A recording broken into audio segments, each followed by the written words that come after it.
Hi, I'm Nancy Drew. Since you can tell a lot about a person by where he or she lives, I thought I'd introduce myself by showing you my room. As you can see, I keep it pretty neat. Of course, I don't spend that much time in here. I always seem to be off solving mysteries. Anyway, here's my center of operations, my desk. Go ahead and poke around. If you want to know the particulars of how I do what I do, take a look at the book titled How to Be a Detective. It's real helpful, especially if you're new to the mystery-solving business. And be sure to check out my scrapbook. I put memorabilia from all my past cases in there. A lot of them were pretty dangerous, and at times really scary. But don't say anything about that to my dad, okay? He worries about me enough as it is. And whatever you do, read what's in the file called Case File. That will tell you all about the mystery I'm about to try to solve. If you think you're ready to dive into that mystery, just click on the plane ticket and you'll be on your way.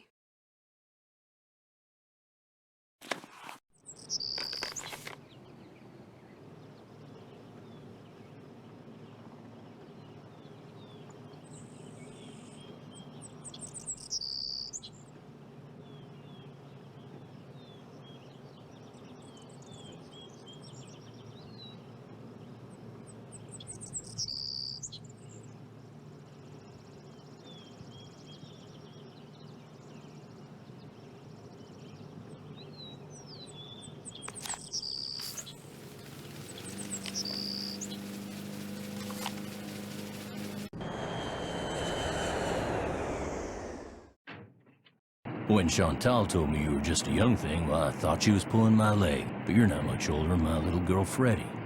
Well, if one of the people at the lodge is to blame for all those accidents, Chantal thinks somebody like me has a better chance of figuring out who it is than somebody more, you know, hard-nosed. Chantal has a bad habit of making up her mind without thinking things clear through. No need for you to tell her I said that, of course. Is she still in Edmonton? Afraid so. Insurance company's giving her and her lawyers a real hard time. Left running the lodge up to me. Which is why I'm not real crazy about the idea of having somebody new underfoot, especially if something else happens. I won't be underfoot, Mr. Randall, and I may be young, but I'm no novice when it comes to solving mysteries. We're here, so you'll get to prove yourself soon enough. Ooh. You hear that? Well, now, what was that? Was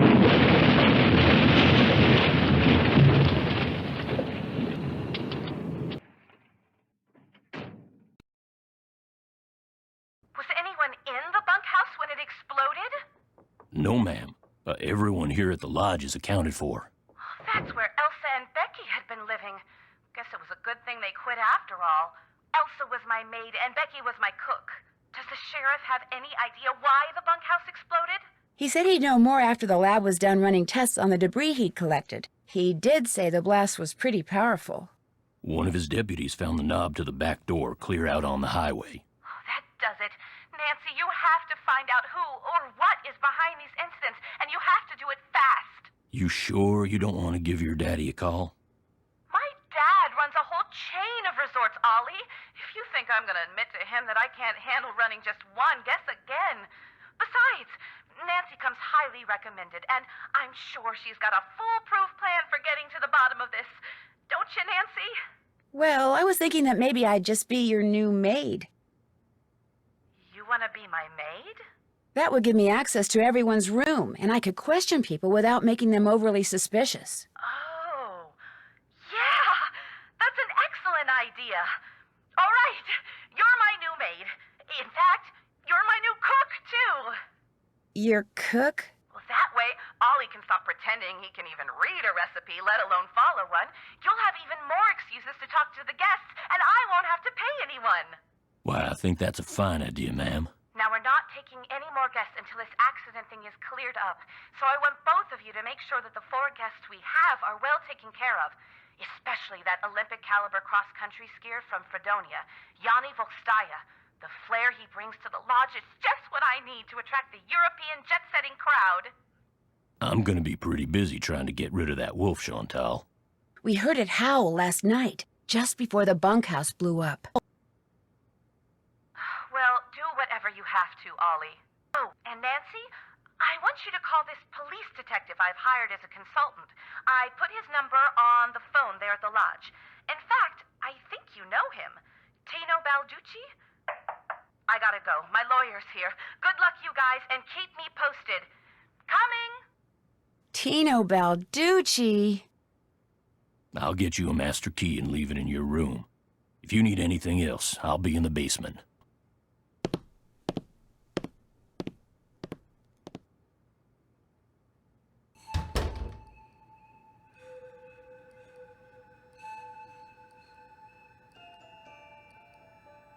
Still need to do that.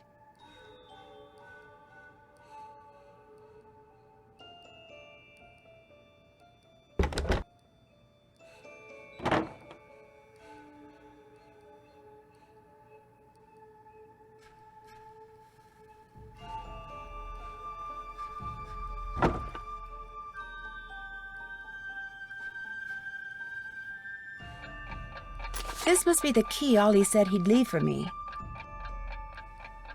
And this must be a list of which guest is in what room. That'll come in handy.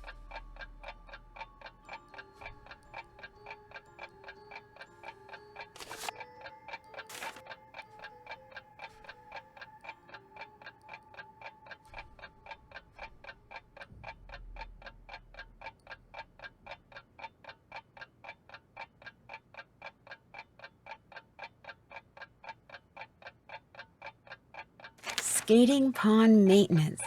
Oh, looks like I'm going to be doing a little bit of everything while I'm here.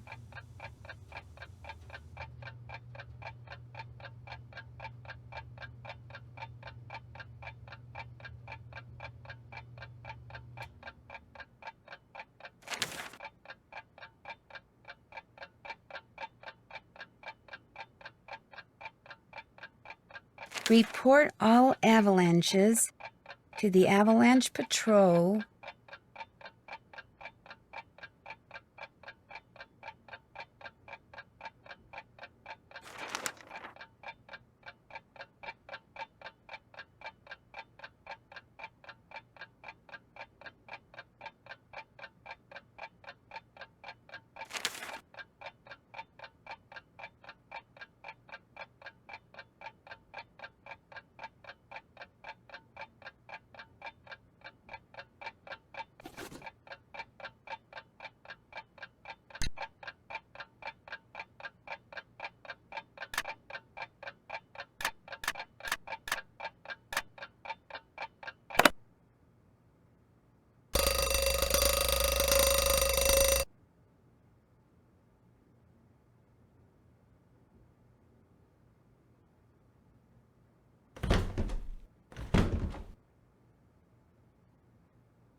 This must be where I drop the laundry bag after I'm done cleaning all the rooms.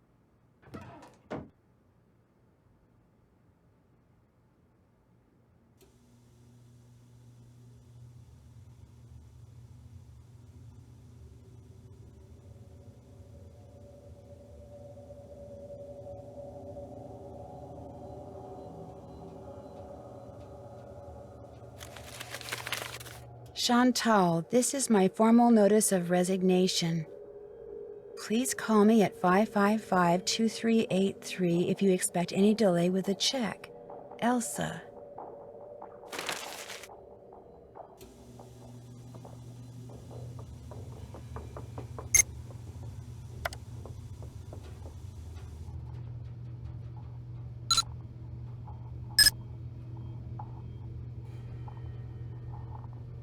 Contents deleted. Wonder why.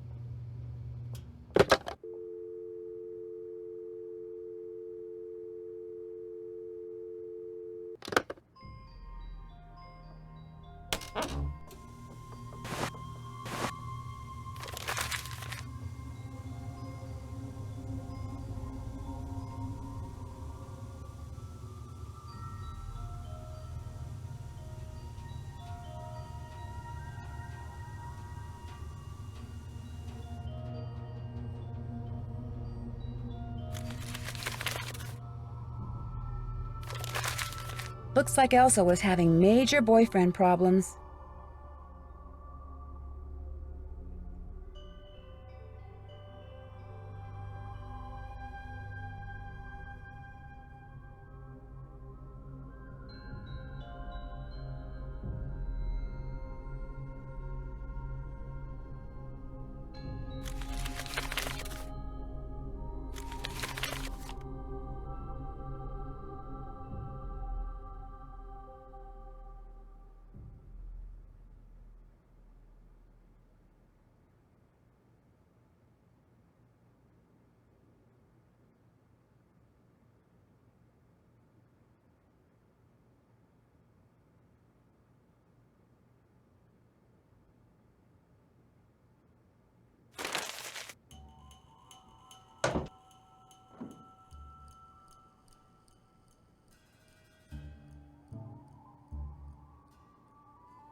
Bone which Trapper Dan found near the lodge. He believed it came from a race of giants known as Rexes. The bone's not there. I wonder what happened to it.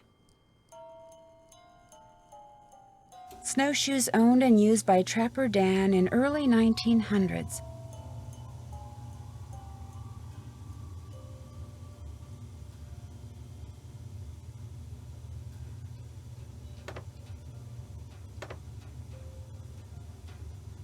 Young and old alike have stayed at Icicle Creek Lodge throughout its 100-year history.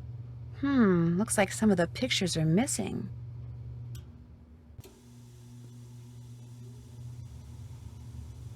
Trapper Dan's needle.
Hey, Nancy, phone.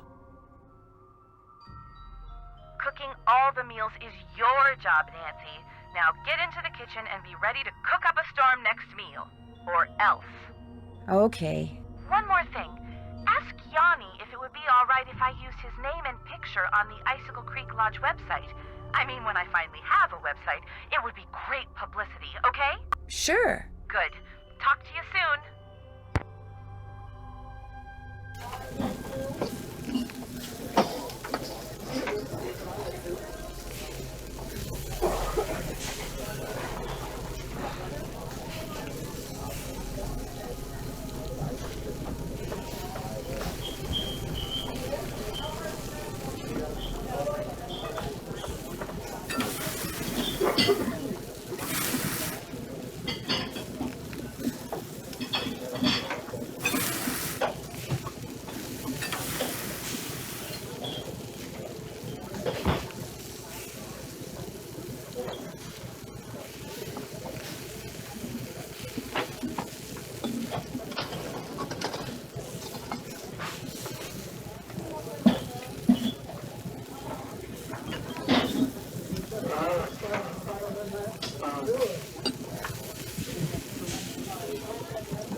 Order up.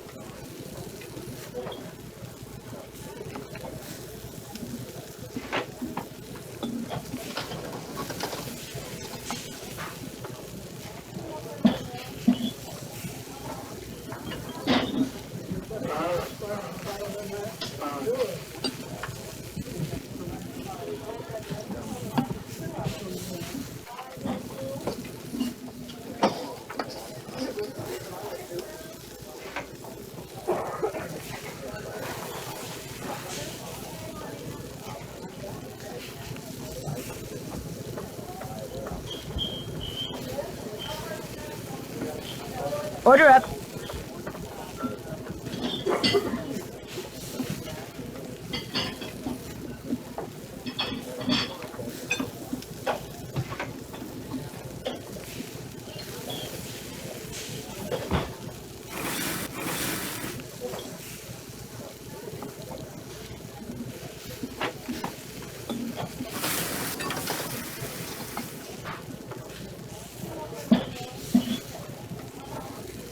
Order up.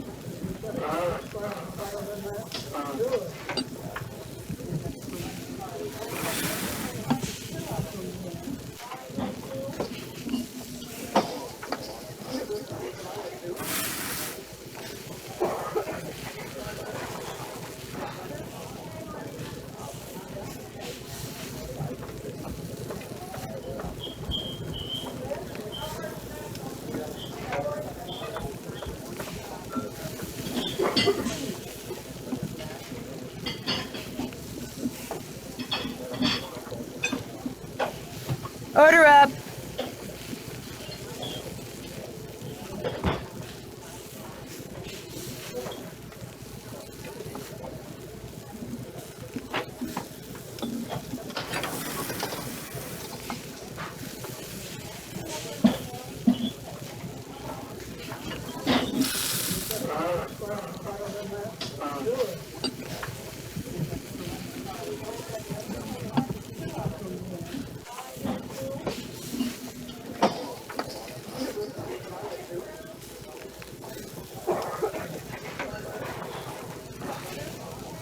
Order up.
Feeling nice and toasty.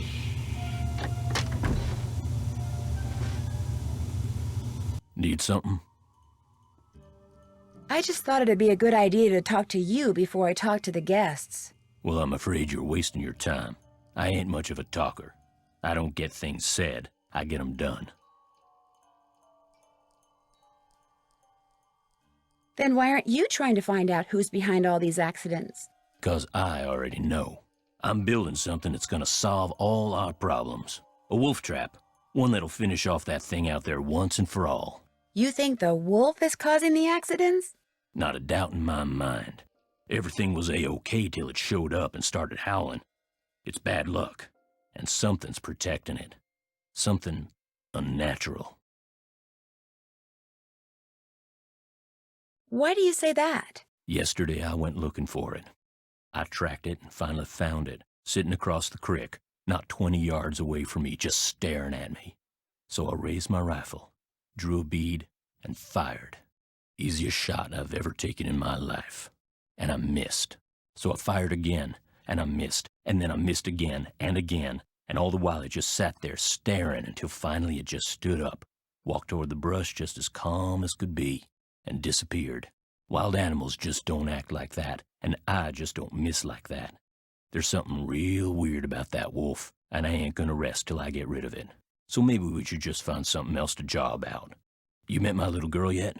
No, but you mentioned that her name is Freddie? Yep. Spends most of her time outside. She built herself a little snow fort. Just sits out there waiting for somebody to go by so she can pick a snowball fight with them.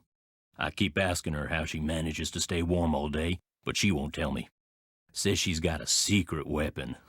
Yeah, she's something.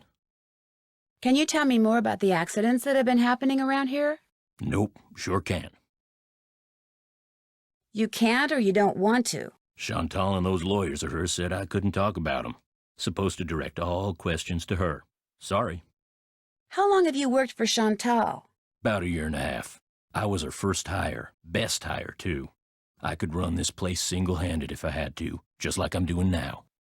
Have you ever been in the guest lodge business before? I tried my hand at it once. Long story short, didn't work out. But I've learned a whole lot since then. I could make it work now.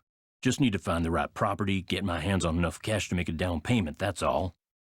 Does your wife, Freddie's mom, does she live here too? In the summer she does, but in the winter she goes south. See, she's got this nerve condition that makes her real sensitive to cold.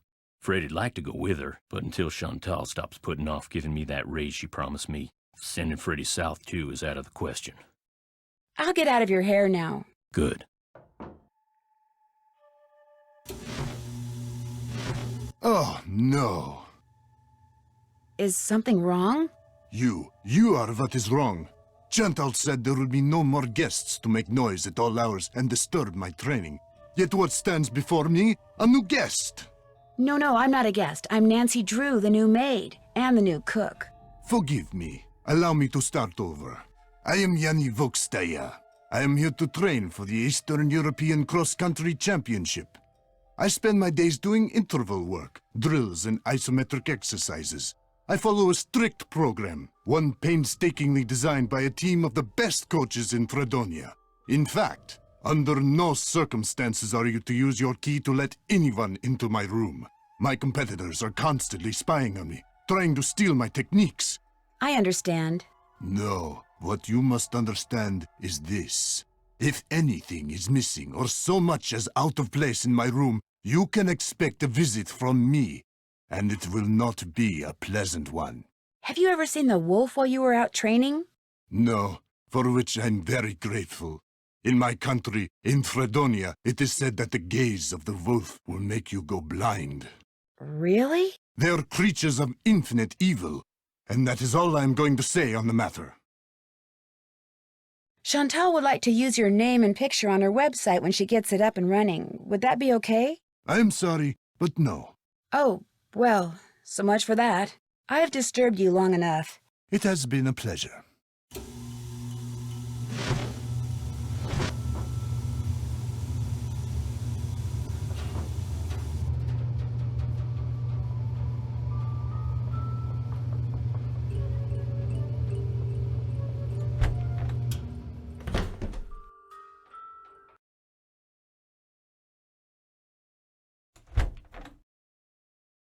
Zippery, zipping, zipple, zippy, zespazil.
If I unlock the door and someone's inside, yikes!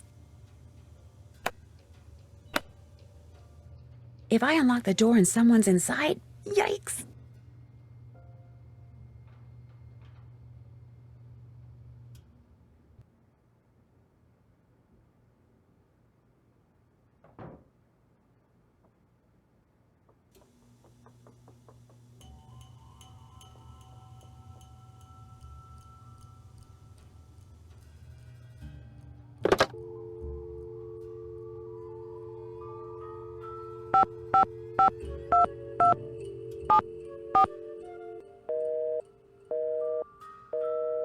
Sounds like she has her phone off the hook. I'll call back at a better time.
Long as it's not time to cook, I might as well stay out of the kitchen.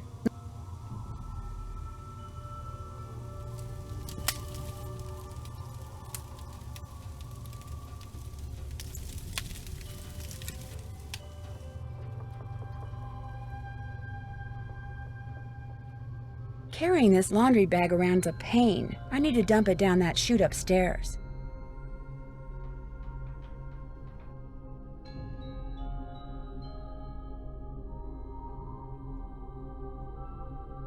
If I unlock the door and someone's inside, yikes!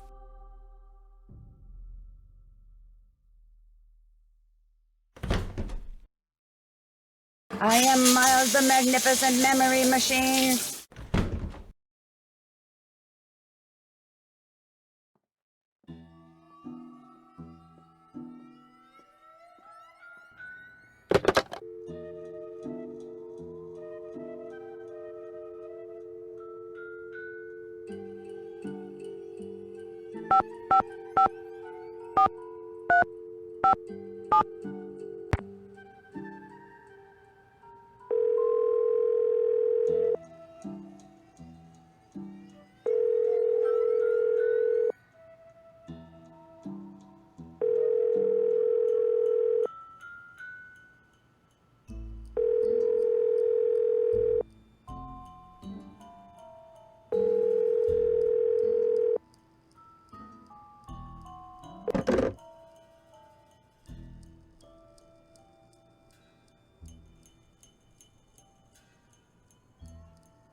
Not time for kitchen duty yet.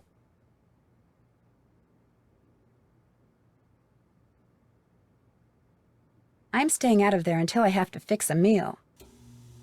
Long as it's not time to cook, I might as well stay out of the kitchen.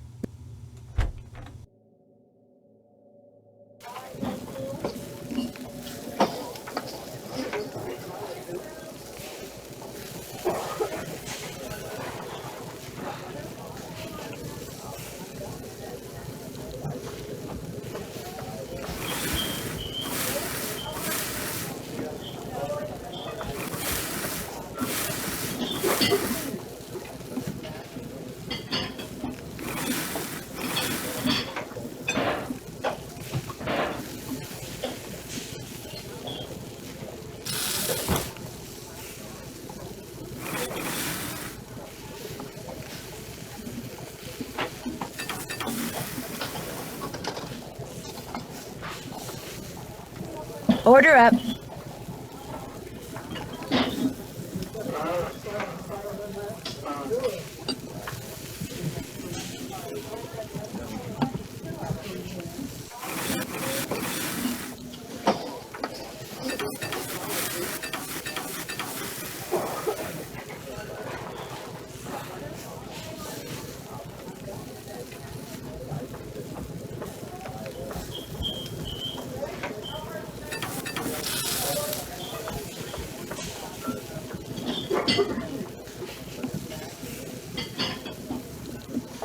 Order up.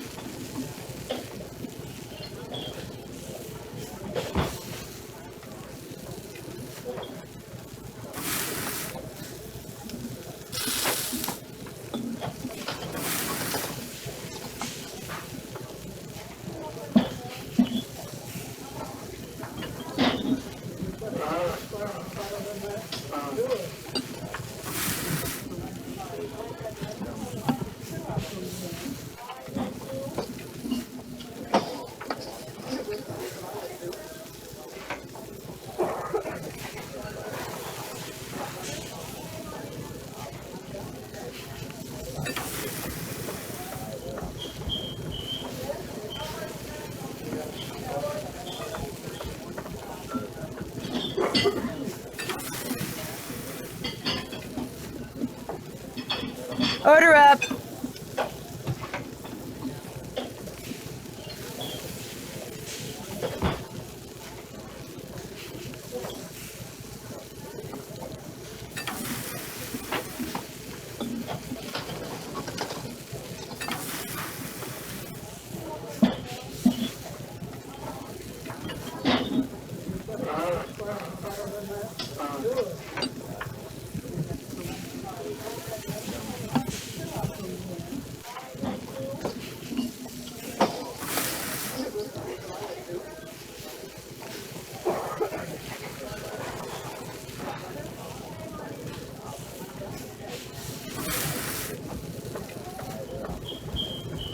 Something don't look right. Do this one again.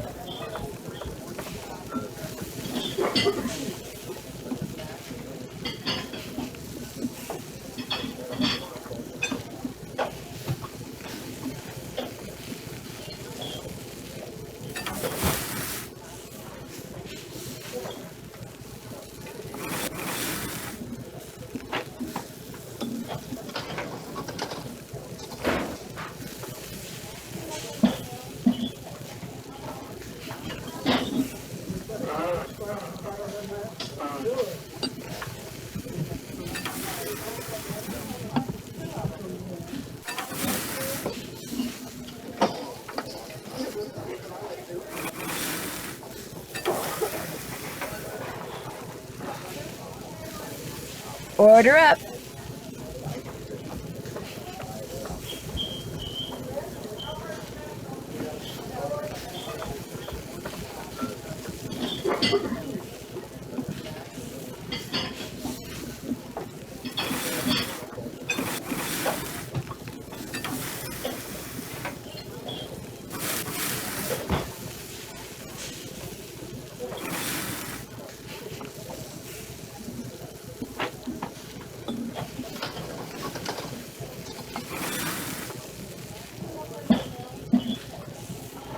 Order up.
Hi, Chantal. It's Nancy Drew.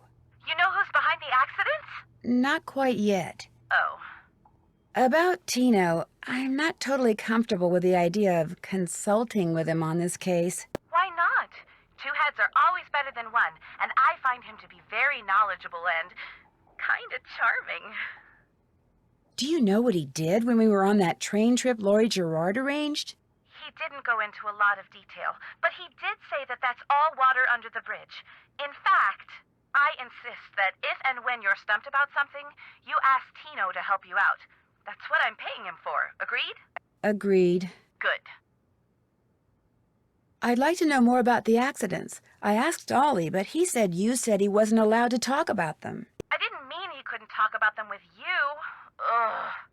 I'll give him a call. As for the accidents, the first thing that happened was the worst. The Faringdale family and Becky the cook all came down with food poisoning and had to be hospitalized.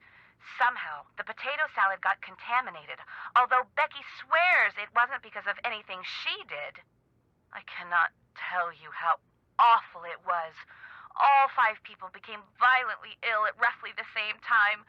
But were they all in the same room? Of course not. They were spread out all over the lodge. Poor Elsa was cleaning for days. And the odor? Oh my gosh. Anyway, then Carl Jenkins slipped on the stairs outside and broke his leg. Then Lou Talbot's window was broken. Then Elsa the maid's tires were slashed. Then the phone wires were cut. And then... oh yeah, and then the Southwaites were almost overcome by fumes when gas started leaking into the sauna. So, who's suing you? No one yet. But my lawyers are afraid it's just a matter of time and are trying to figure out what preventative measures to take. Did you know that some photos are missing from the display case in the lobby? Really? Last I looked, they were all there. I think. The caption for them says something like, "Young and old have stayed at Icicle Creek Lodge." I can't remember what they were pictures of, and I sure don't know why they'd be missing. That bone Trapper Dan found is missing from its case, too. First the accidents, now someone's stealing from me? Nancy, you've got to find out what's going on there. If you don't, I'll never be able to convince my dad I'm not a loser. Ever. How come the entries for last year were deleted from the guest register? They've been deleted? That's what the computer says. Contents deleted. Well, I didn't delete them. Freddie. Ollie's daughter? Has she done other things like that? No, but you know how kids are these days. Always hacking into computers, programming them to spread viruses and steal passwords and blow up the world. I think that's only in movies. Besides, pretty much all this person had to do was press the delete key. I still say it was Freddie. Last week, I called that Snow Princess game she's always playing idiotic. I think it hurt her feelings. But she'd just gotten done plastering me with snowballs. What'd she expect me to say? That felt great. Do it again? The guests that are in the lodge now, did any of them stay here last year? Let's see. Lou Talbot stayed here last summer, but only very briefly. His car had broken down and he was waiting for a tow truck. Oh, and Yanni, he was here last winter. He and his trainer, they were checking out places to train. They didn't stay long either. Has anyone talked to you about the World Championship cross-country skiing competition that's going to be held somewhere in this area year after next? That is something I am not at liberty to discuss. In other words, the answer is yes. I didn't say that. Why do you ask? That would tend to make Icicle Creek Lodge a very desirable piece of real estate, wouldn't it? If the championship is held nearby, which as far as I know, still hasn't been decided. You think someone's been causing these accidents to run me out of business so they can buy the lodge from me on the cheap? It's a thought. And a pretty nasty one at that. Is it true that you promised Ollie a raise, but you haven't given it to him yet? He told you that? I can't believe it. Meaning... Okay, I mentioned to Ollie once that I thought he maybe deserved a raise, and now every time I turn around, he's all like, "Where's the raise you promised me? Where's the raise you promised me?" Doesn't he realize I have a few other things to think about right now? I swear, sometimes that crabby little whiner drives me nuts. Nothing else to report. Answers, Nancy. I need answers.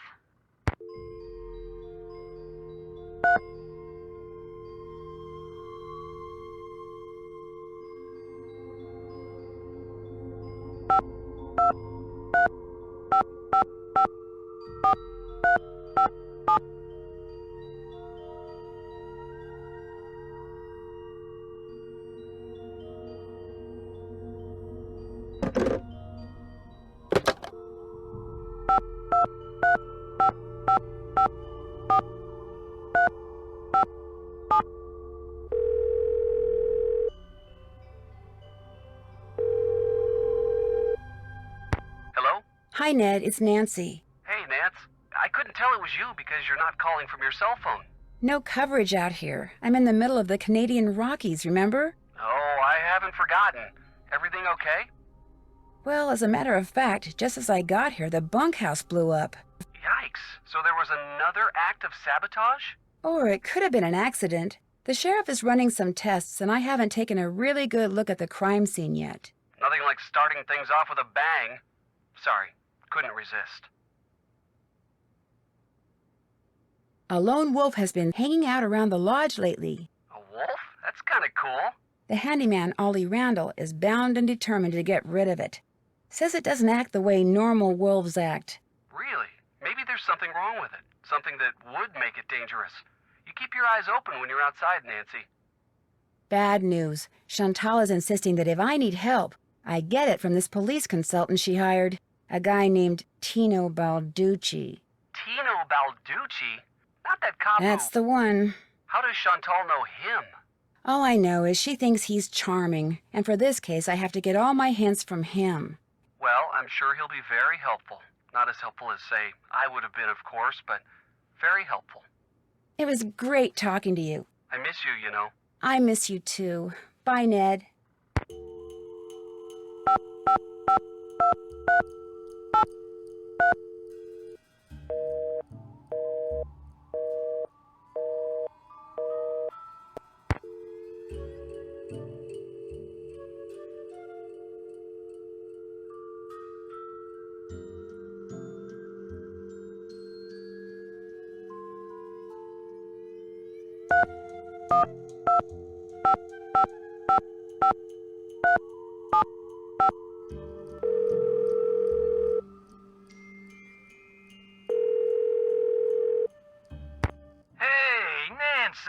I was wondering when your number there was gonna show up on caller ID.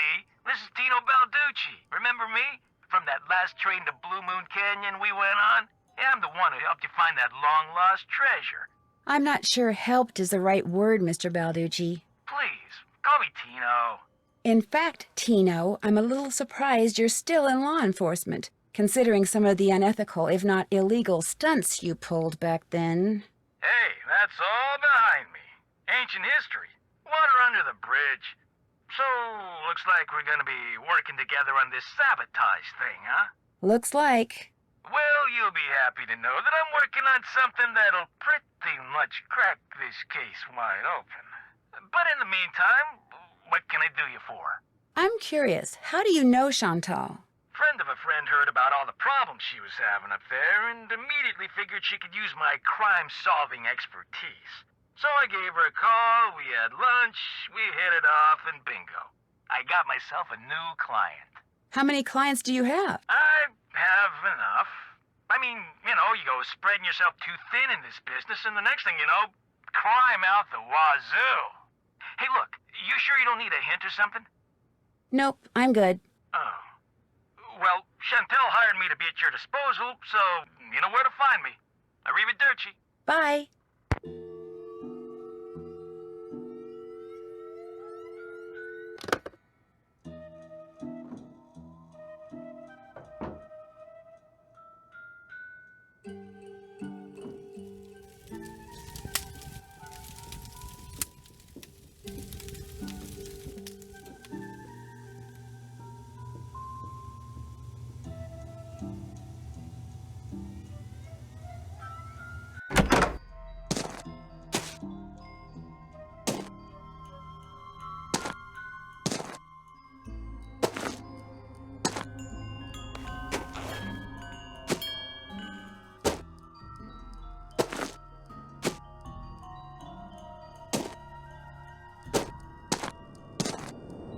I better not follow this trail until I know for sure where it goes.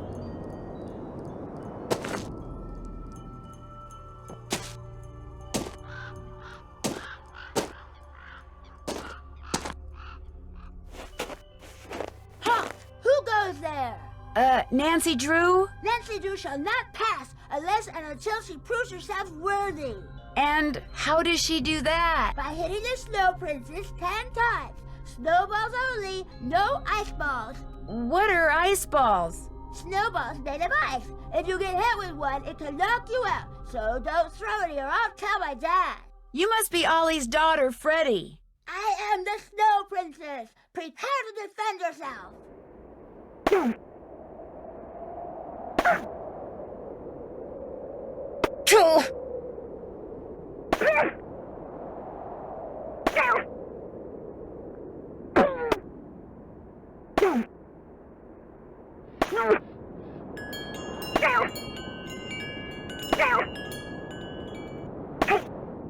You win, so you may pass.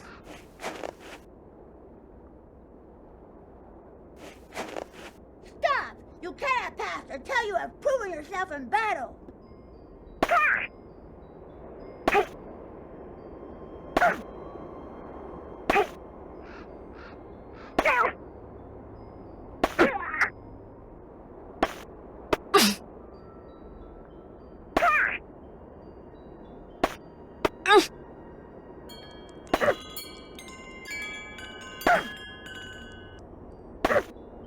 You win. Go before the Snow Princess decides to seek revenge.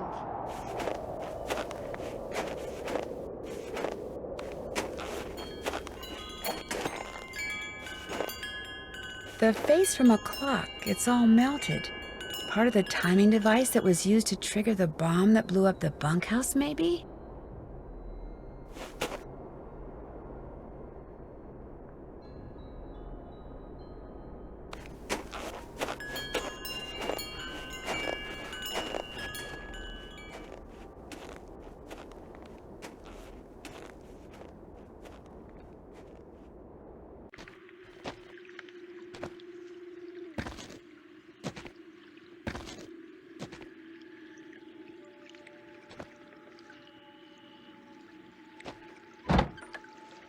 A nice fishing shack, a nice warm one at that.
That must be Trapper Dan's needle. What's this doing here? Strange, it's halfway in and halfway out. This thing must open up somehow.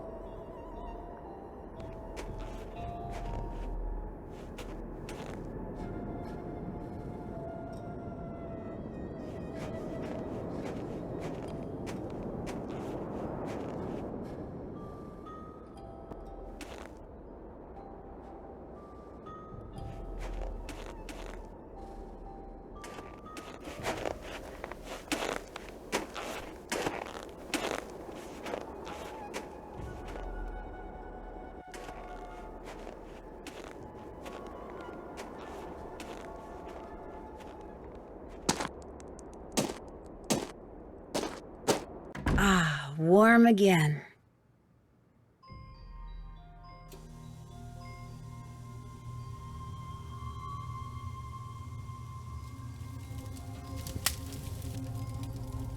Well, hello there. You must be the new maid Ollie told us about. I'm Bill Kessler. This guy's Lou Talbot. Hey. What's your name again? Nancy Drew. Just thought I'd come over and say hello. Well, Lou here's a grad student. Art major, of all things. You're probably gonna need a jackhammer and some hydrochloric acid to clean his room, eh? Have you two been at the lodge for a while? About a week, I guess. I checked in right after he did. We sat down after breakfast one morning and discovered that this fox and geese game is pretty darn fun. I've been whipping his tail ever since.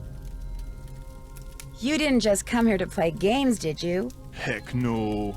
I came for the ice fishing. Of course, knowing there's a renegade wolf running around is kinda dampened my enthusiasm.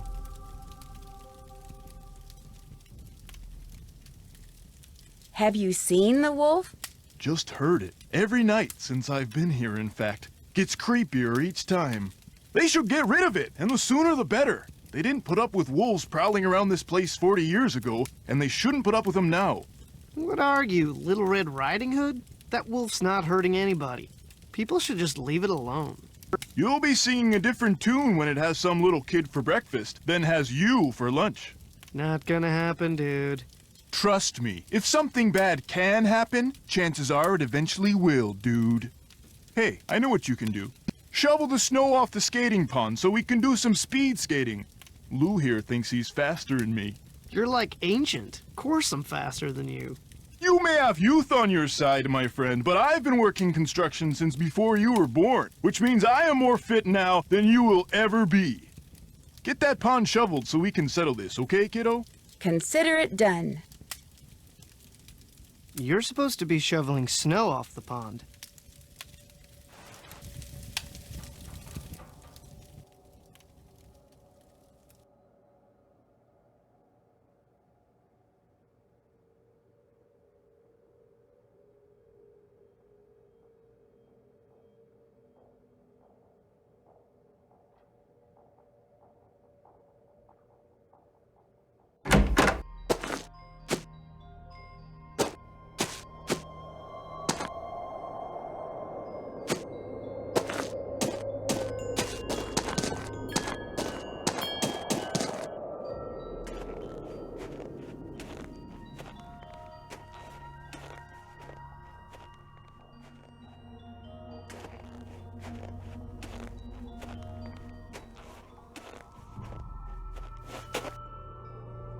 Guess I better get this pond shoveled off.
That ought to do it. Wait a second. Those look like wolf tracks. Maybe I should find out where they go.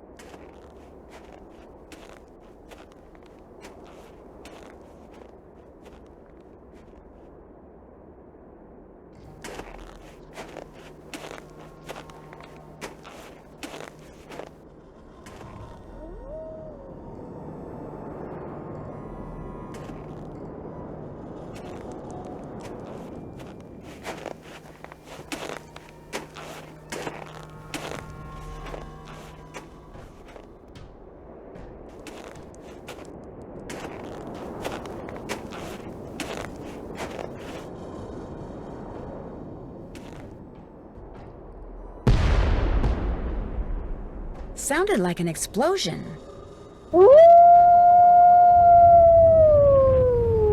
What's that noise? Oh no!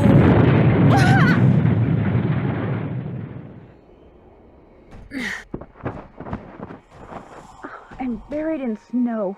I've got to dig myself out before I run out of air. I'll never make it. I can barely breathe. Someone's up there.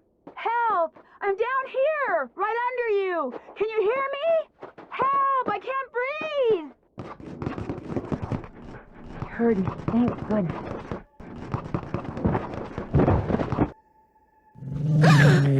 Easy. It's okay. I'm not real happy about the situation either.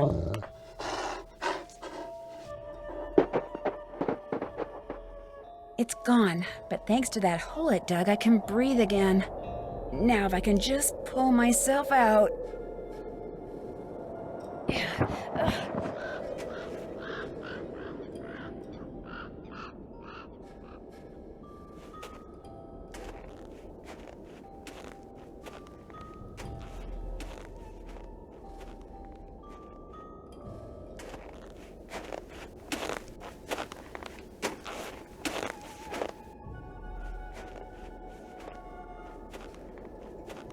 A fossil. Cool.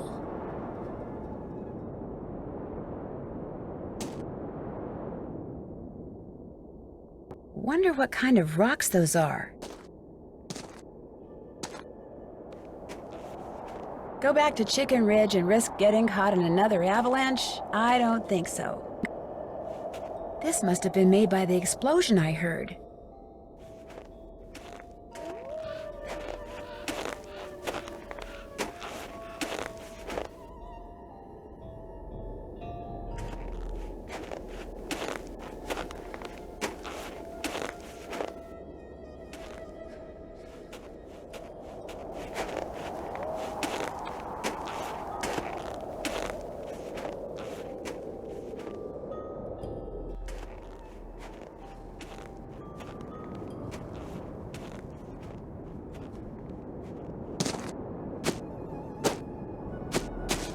I feel warmer already.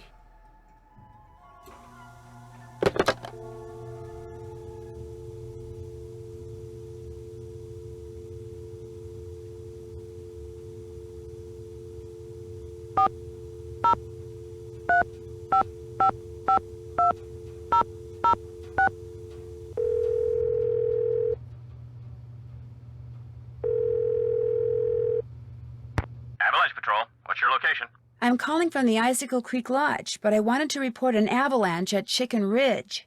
Anyone injured or trapped? Not anymore. We'll check it out. Thanks for the heads up. Hey, wait a minute.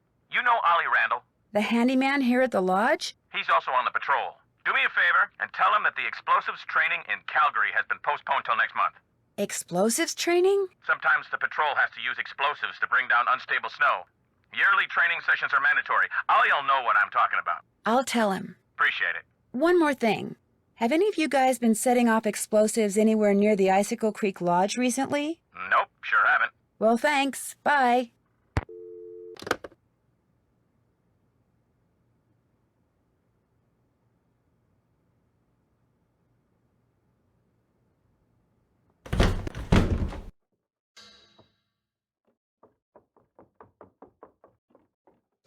Oh, before I forget, Chantal called. Told me I can answer any questions you might have about those accidents after all. Guess she changed her mind. How do you explain what happened to Carl Jenkins, the former guest who slipped on the stairs and broke his leg? Can't explain it. One minute those stairs were clear and dry, next minute they're slick with ice and he's lying at the bottom of them. You're positive they were clear and dry? Yep. Chipped every bit of frozen snow off of them myself. You ask me, somebody iced those stairs down on purpose. 'Cause it wasn't nothing I did, no sir. No sir. The Avalanche Patrol asked me to tell you that the explosives training session in Calgary has been postponed till next month. Well, hallelujah. I didn't really want to go anywhere until I finished off that wolf. Now I won't have to. So you're on the Avalanche Patrol, huh? Yep. Dang, I just remembered. Patrol wants me to keep an eye on Skookum Ridge for the next couple of weeks. Here. There's the key to the snowmobile. Take it out to Skookum Ridge and see if there's been an avalanche. You want me to check it out? Seat it so you don't have to worry about the cold. Make sure you call the patrol and give them a report when you're done. You can handle that, can't you? You bet. Good. 2 more things. That Bill Kessler guy's getting bored being the only one around here doing any ice fishing. He wants competition. So if he says anything to you, just remember that Chantal wants you to keep the guests we got happy. Other thing is, a cold snap's on its way. You think it's cold now? Just wait. Gotta be real careful anytime you're outside. So, we done here? Have you ever seen Trapper Dan's Needle? Course. Do you know if there's a way to get into it? Don't know, don't really care. Maybe something in that display up in the lobby will tell you what you want to know. That's all the questions I had. Keep me posted.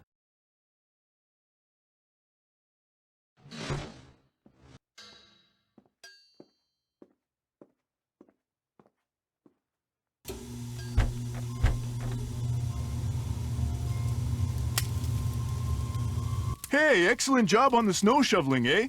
We had ourselves one fine time out there because of you, especially Lou here. I beat him 5 times. By the slimmest of margins. Which is why now he's too chicken to go mano a mano with me out there in the ice fishing shack. Snowshoeing's my thing, dude. Besides, it's animal cruelty. Give me a break. You ever been ice fishing? As a matter of fact, I have. Excellent. Here's the deal. I need some competition, so I want you to go out there and try to catch a bigger fish than I caught yesterday, which means you gotta catch a 2-foot northern pike. Now, it's a bit of a hike out to the lake, but the shack is solar heated, so it's nice and warm inside. So what do you say, kiddo? You game? Anything to make you guests happy. Atta girl. Is this the first time you've been to the lodge? Yep, sure is.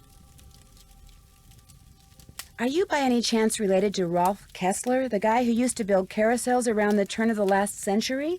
No idea. Well, I'll let you get back to beating Lou. Glad you dropped by. What's up? So you go to school in California? Yep. University of California at Brea. What kind of degree are you working on? Master of Fine Arts. Cool. So what's your favorite medium? What is this, like the Spanish Inquisition? Hey, give her a break. She's just trying to make pleasant conversation. Oh, right. My favorite medium? Dirt. I'm sorry, I don't think I heard you correctly. I create works of art by manipulating naturally occurring geophysical substances like dirt. Sometimes I just use my hands, but most of the time heavy machinery is involved. Oh, brother. Nobody understands my art. But that's cool. To be great is to be misunderstood. FYI, Ralph Waldo Emerson said that. Is this your first time at the lodge? Yep. My car broke down on my way to Lake Louise last summer. Pulled in here to wait for the tow truck and figured it'd be a cool place to visit during the winter, so here I am. So, you like to snowshoe? I like doing stuff outside. Snowshoeing's about all I can afford. Is it a hard sport to learn? You don't learn how to snowshoe. If you need to get through snow that's too deep to walk through, you slap on some snowshoes and you just do it. What do you think about all the weird things that have been happening around here? I think they're kind of cool. Accidents make life colorful, you know? You wouldn't be saying that if you were the one who'd slipped on those ice-covered stairs or eaten that bad potato salad or had those 4 flat tires. Hey, I had that broken window. Broken window? I went snowshoeing on like the 3rd day I was here, and when I got back, the window in my room was broken. Glass was all over the place. Who broke it? Don't know. Don't know what broke it either. There was no rock on the floor, no bullet, no nothing. It was the wolf. Tried to jump up into your room, but didn't quite make it. That's bogus, dude. My room's on the 2nd floor, and besides, wolves don't do stuff like that. Hey, that wolf does a lot of stuff wolves aren't supposed to do. That's why it needs to be hunted down.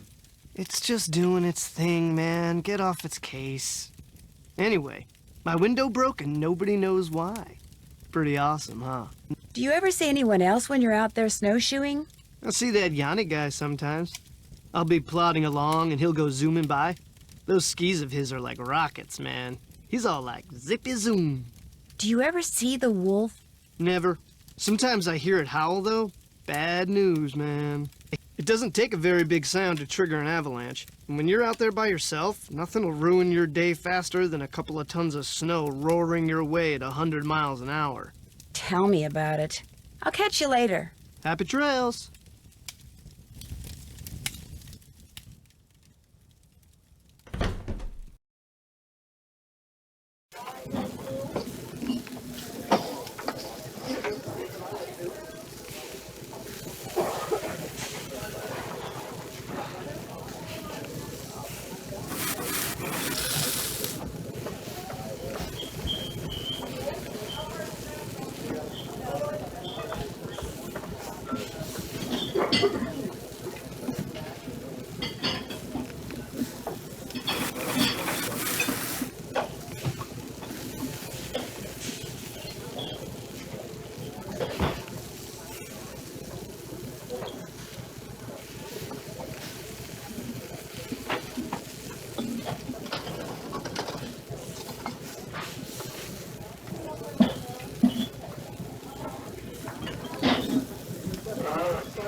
Order up.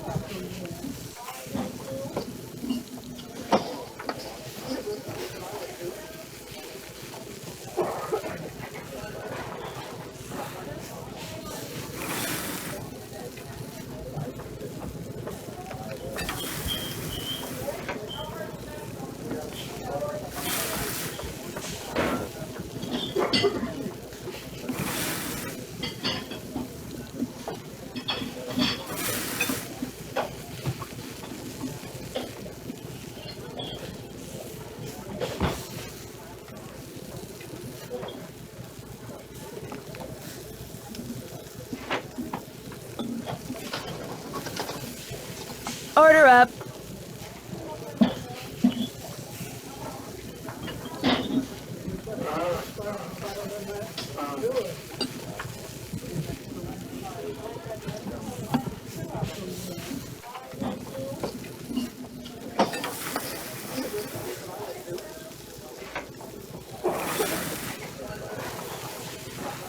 Order up.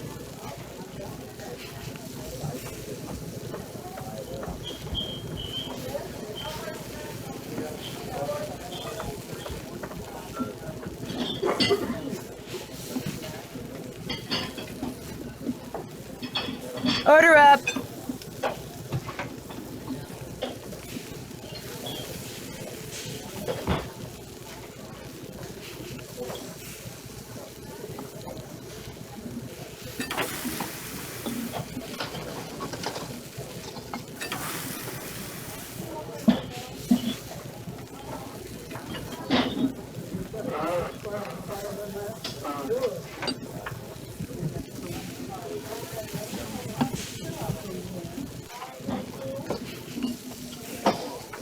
Order up.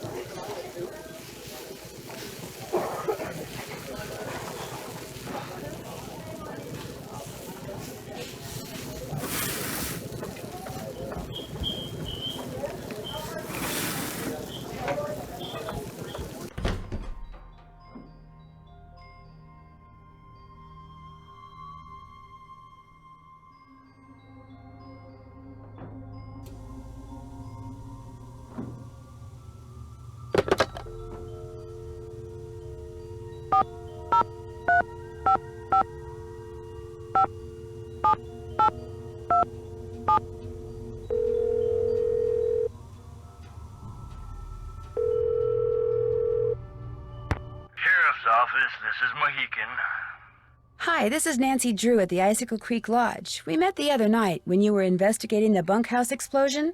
Oh, yeah, that bright kid from the States. What do you need?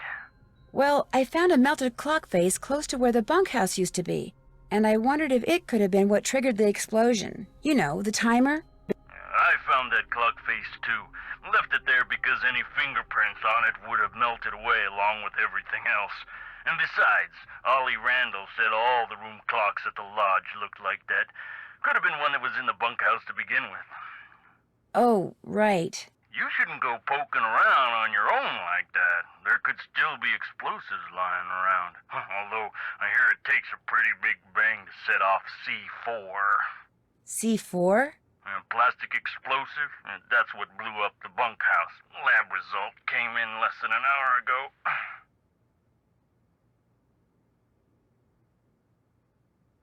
Is C4 hard to get? Not if you're in the military or do any kind of demolition. In Eastern Europe, it's called Semtex. It's not that hard to handle either. For somebody who's had training in explosives, it's a piece of cake. Did you learn anything else from the lab tests you did after the bunkhouse explosion? Nope.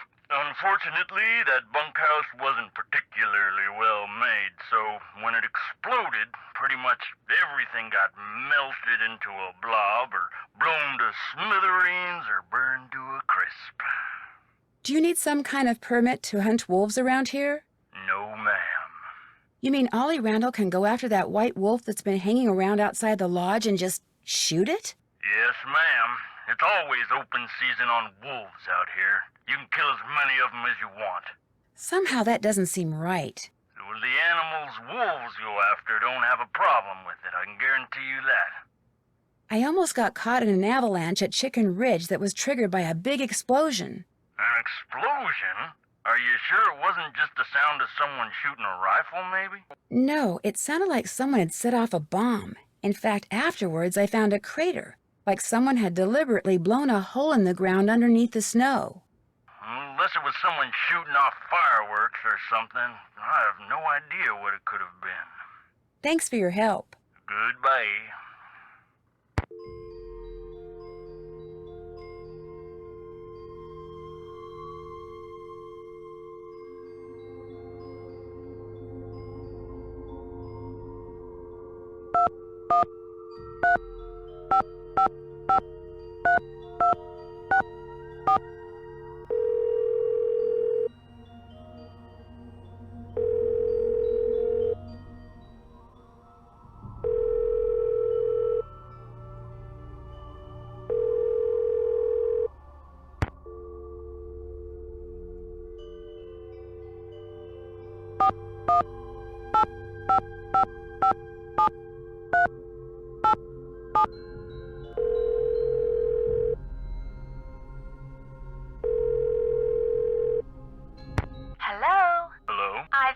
Sweetheart.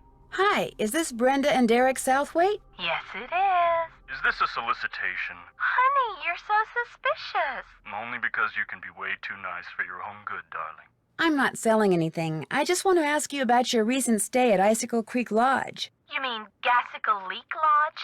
Oh, very clever, sweetie. Gas was leaking from so many places while we were there, it's a wonder the place didn't blow sky high. I heard something about your almost being overcome by fumes in the sauna. Well, we had just gone ice skating, so we decided to warm up in the sauna. So we were sitting in there, and everything was fine until both of us started feeling a little woozy. We started feeling a lot woozy. And the next thing we knew, that Russian skier came in. Actually, I think he was Slovakian. The point is, he told us he smelled gas and thought we should get out, so we did. Barely. By that point, the fumes were making us both ill, if you know what I mean. That poor skier. By the time he helped us get out of there, he was almost as green as we were. Awful experience. Horrible. And it was our honeymoon. At least the owner had the decency to give us a full refund. Oops, the shuttle's here, sweetheart. We're off to Aspen. Kind of a second first honeymoon. Long story short, if you're thinking about going to Icicle Creek Lodge, don't. Well, I appreciate the advice. Have fun. Oh, we will. Bye. Bye.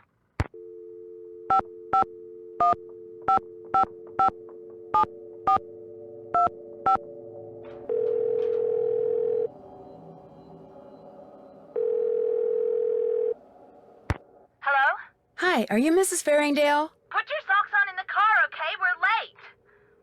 This better not be a sales call because I really don't have time. No, my name is Nancy Drew, and I'm calling from the Icicle Creek Lodge. You know, in Canada. After what happened to me and my family, I have no intention of going back there ever, no matter how many freebies you throw in. I thought I made that clear. Put that cookie down and get in the car. You're not going back because of that food poisoning thing? Food poisoning thing? It was considerably more than a thing. The three of us had meatloaf, potato salad, and green beans for dinner one night. And by 4 the next morning, we were all sick as dogs and had to be taken to the hospital. We recovered quickly, thank goodness.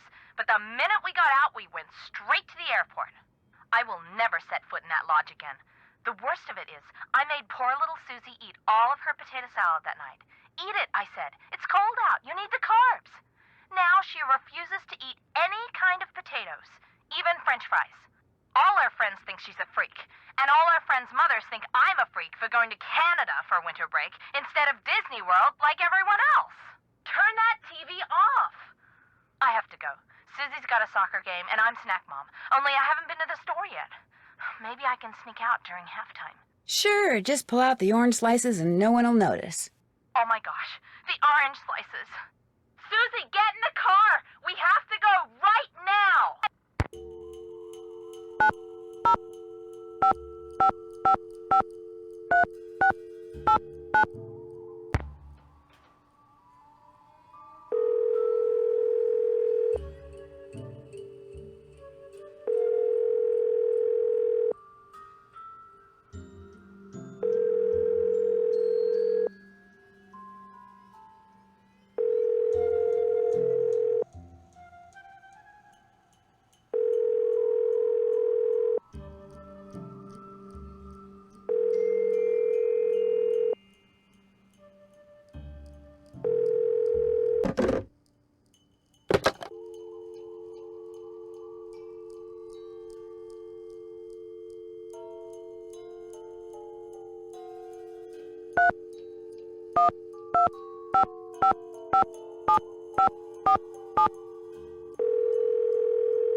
Hi, is this Mr. Jenkins? Yeah, this is Carl. Nuts. Missed him. Well, my name is Nancy Drew. I heard that you had an accident at Icicle Creek Lodge and wondered if you could tell me a little more about it. Not much to tell. Take that, Captain Keen. I went there to do a little ice fishing, and I slipped going down some stairs and fractured my tibia in 2 places. Can't work, can't go out. All I can do is sit around and play this stupid video game. Oh, no, you don't? I understand the stairs were a little icy. They were covered with ice. I was lucky I didn't fracture my skull. Yes. Hey, look, I'm about 4 laser strikes away from ruling the Gargoulian Galaxy, so I gotta go, okay? You got any more questions? Check with the people at the lodge. Gotcha!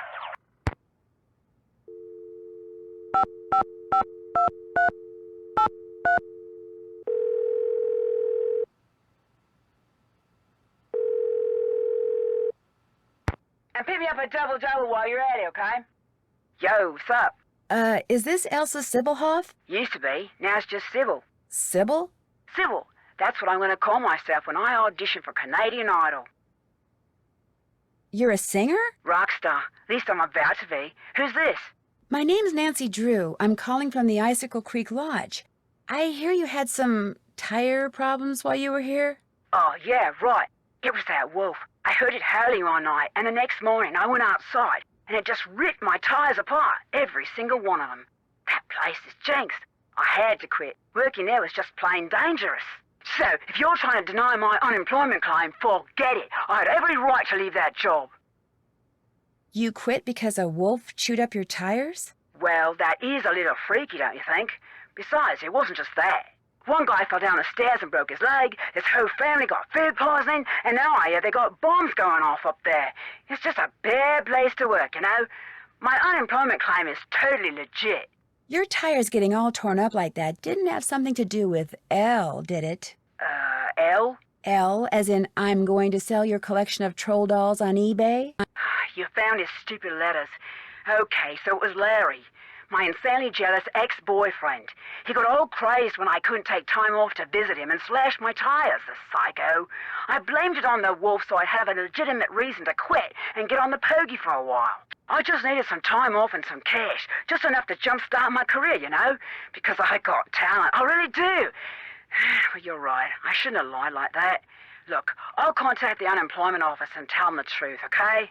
Good idea. What happened to Larry? All I know is he's finally out of my life.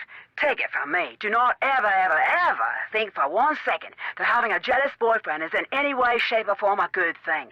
Because it's not. It's the worst. Got that, Nanook? Nancy. In fact, I'm writing a song about it. It's called Slash Your Jealousy, Spare My Tires. Get it? Spare My Tires. I'll probably sing it on Canadian Idol. Hey, you want to hear it? No. In fact, I'd better get going. Good luck on the show, though, and thanks for the advice. Anytime.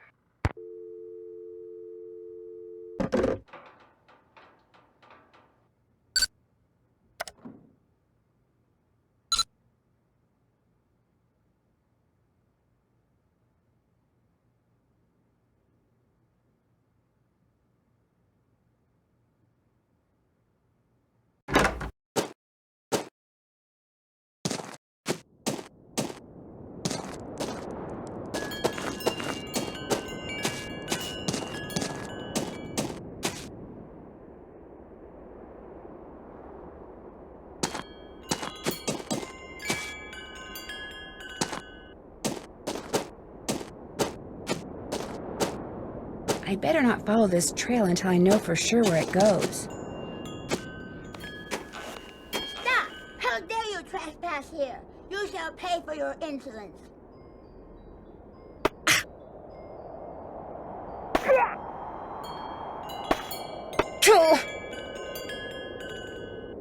Oh!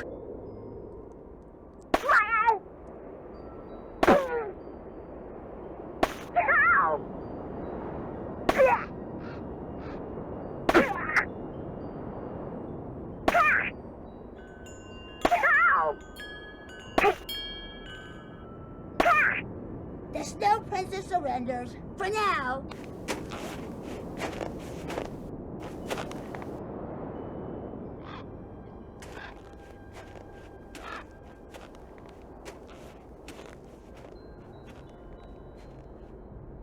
It is really, really cold out here.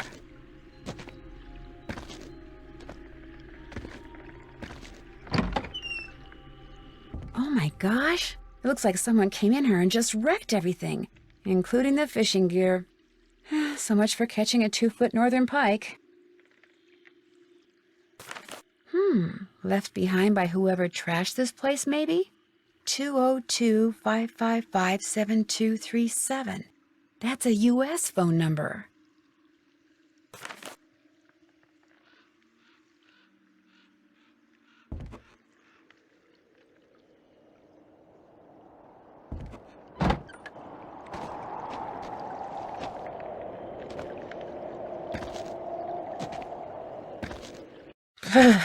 I'm starting to get really cold.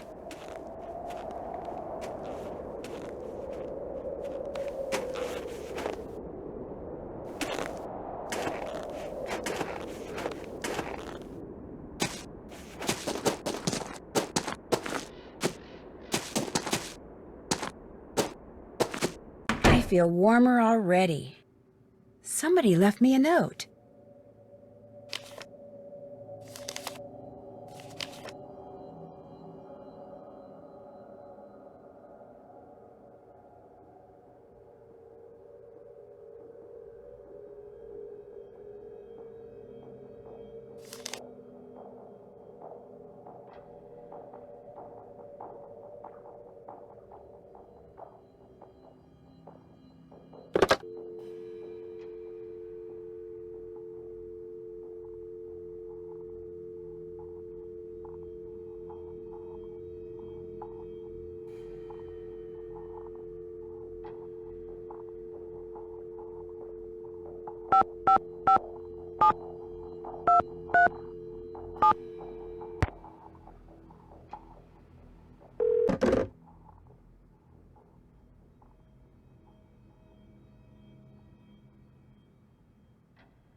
You check out Skookum Ridge?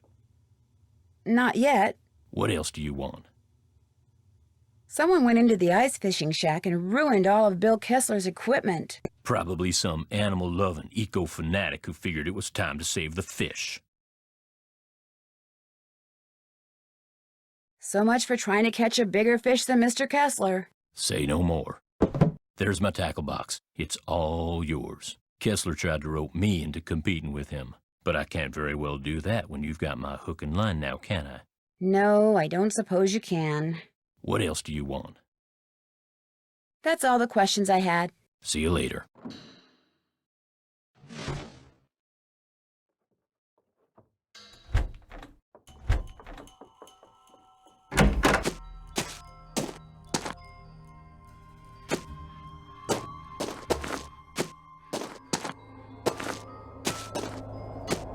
I better not follow this trail until I know for sure where it goes. Halt! The battle for the kingdom of the Snow Princess begins!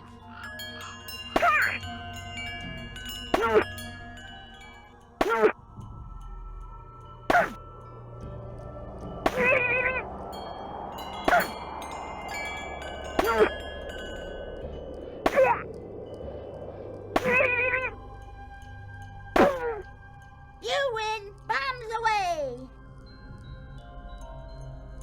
Whatever you're really cold, just squeeze the toasty pack and you'll get a burst of heat.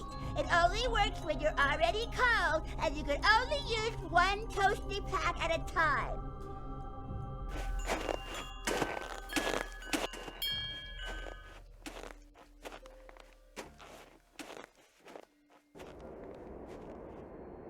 It is really, really cold out here.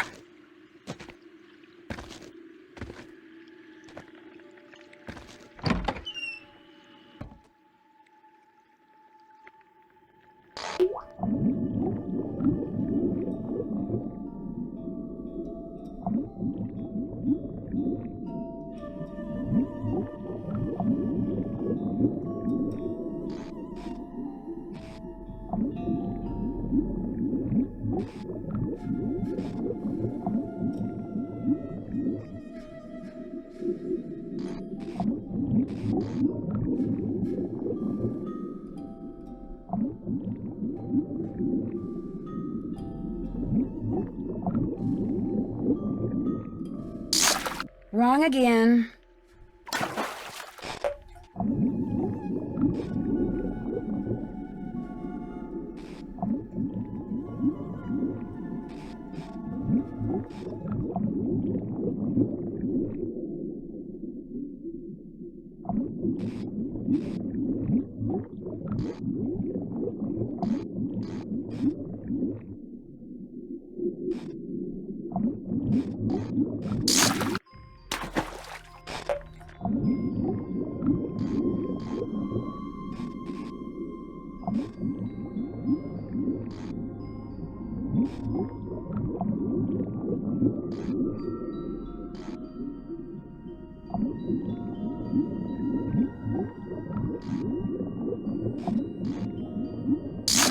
Close, but no cigar.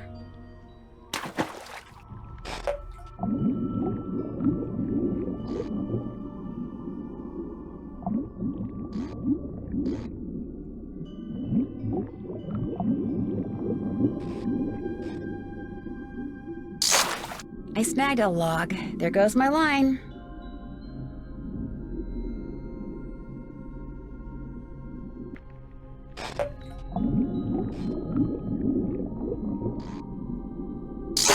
A sturgeon chewed right through my line.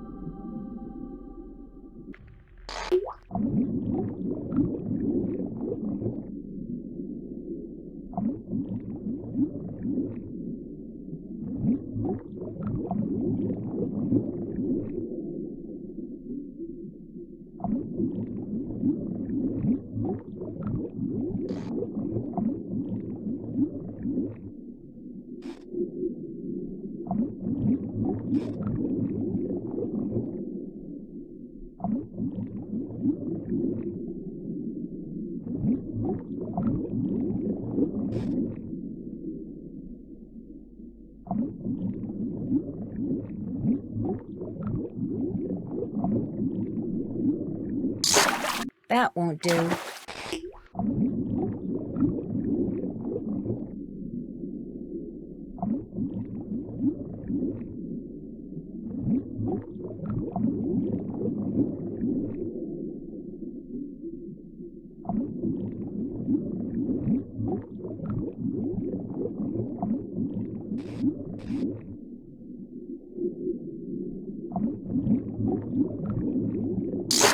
Close, but no cigar.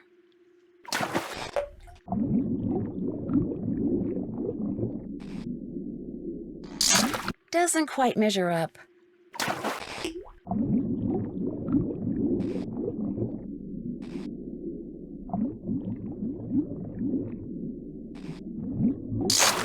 Close, but no cigar.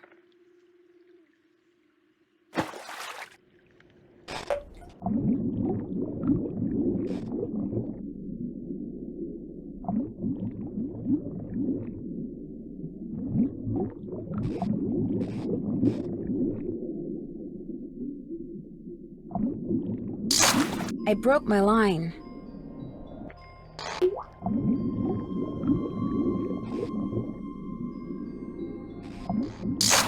Doesn't quite measure up.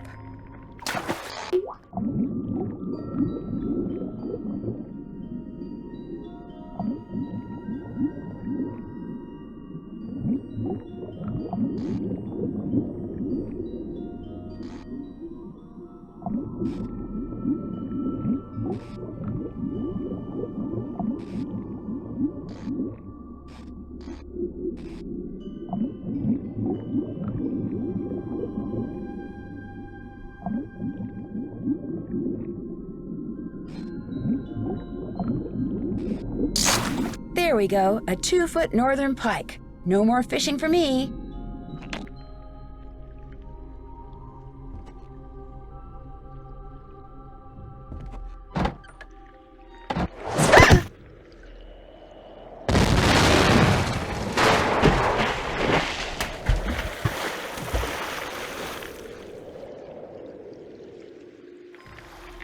Oh my gosh, whoever threw that ice ball at me must have set off an explosion that shattered the ice. And my jacket's gone. No wonder I'm so cold.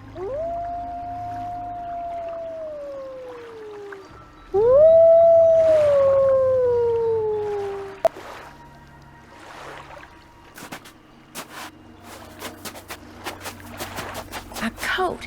I need to make it to shore by jumping from ice floe to ice floe and put on that coat before I freeze to death.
I don't know whose this is or why that wolf left it here.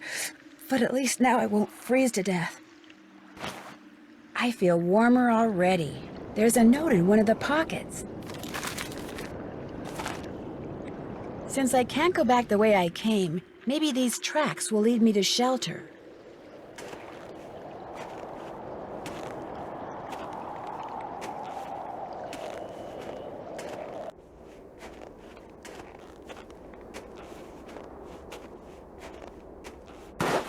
Avalanche Ridge. Ugh, not exactly reassuring. Ski tracks. Probably Yanni's. I bet if I follow them, I'll wind up back at the lodge.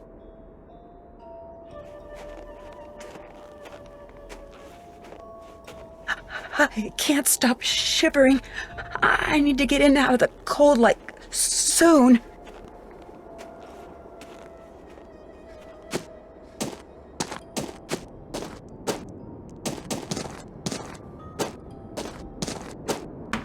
Much better.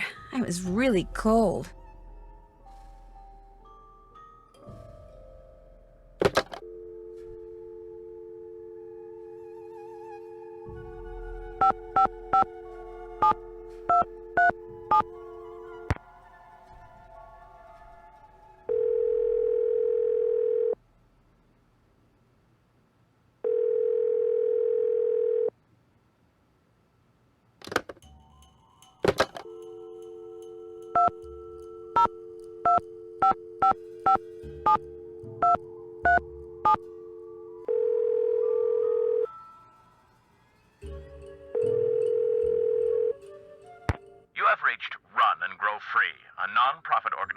Dedicated to making sure that the wild animals of North America remain wild. No one can take your call at the moment because all of our volunteer staff is busy blocking access to California's wilderness areas in order to protect their cougar, bear, and condor populations. But if you leave your name and number after the beep, someone will eventually get back to you. Especially if you want to make a donation.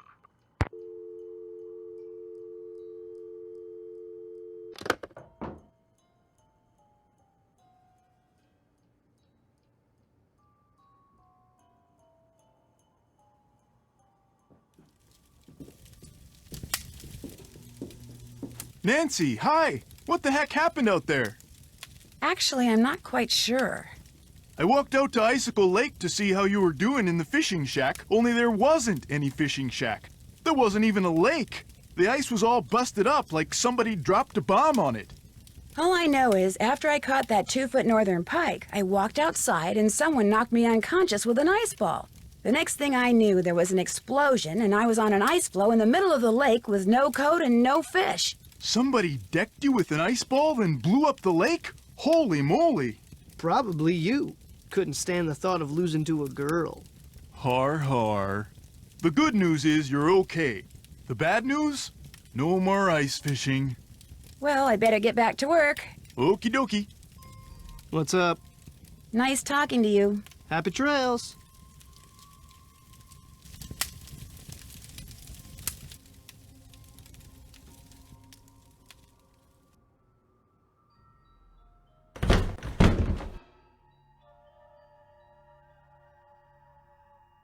You check out Skookum Ridge? Not yet. What else do you want? I'd better get back upstairs. Keep me posted.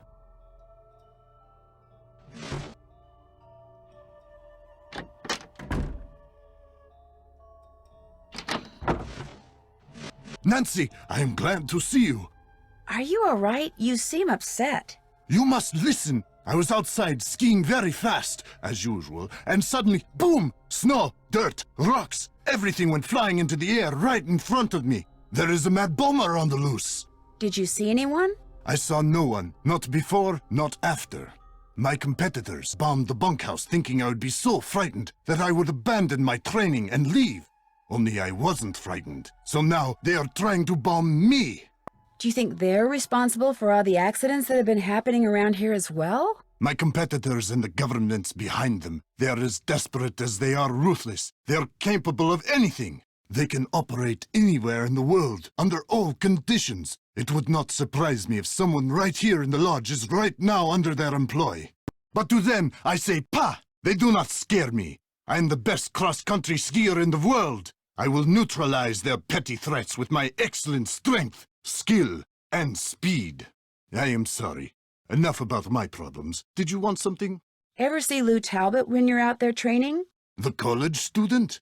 Just yesterday I had to slow down to avoid colliding with him. It ruined my whole session. I hear that a major cross-country skiing competition may be held in this area in a couple of years. This is very true. It will rival the Olympics. Could that be the real reason you came here to train? As long as I have to train, why not train in the place where I must eventually put that training to use? As we say in Fredonia, I am simply milking 2 goats with 1 bucket. Besides, I told you about the bomb. My competitors will stop at nothing to defeat me. I am forced to seek out and exploit every possible advantage open to me. I take no pride in some of the things I've done to bring victory to my country, but I have no choice. You're busy, so I'll let you go. It has been a pleasure. I should put on a coat before I go outside.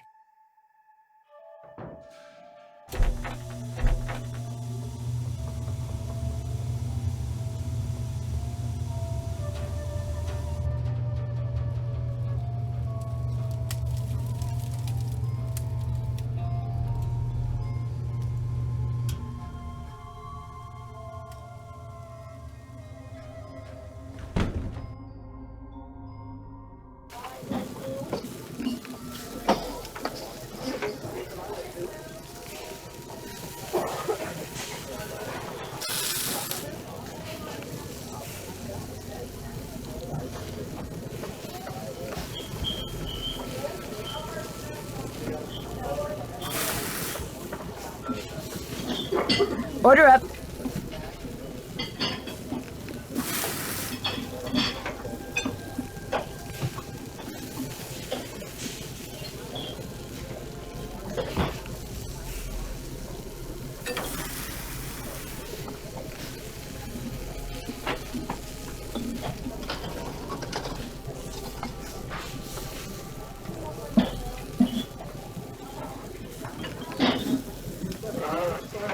Order up.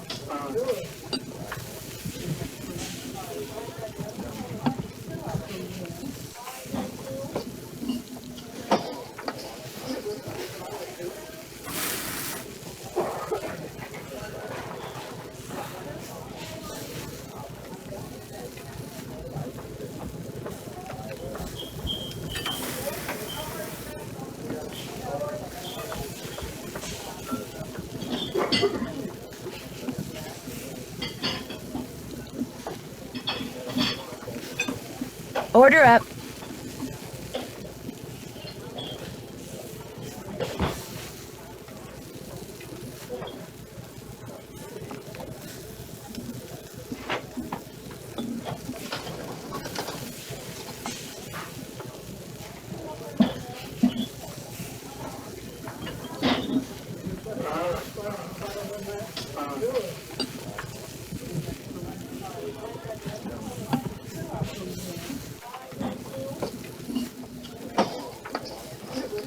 Order up.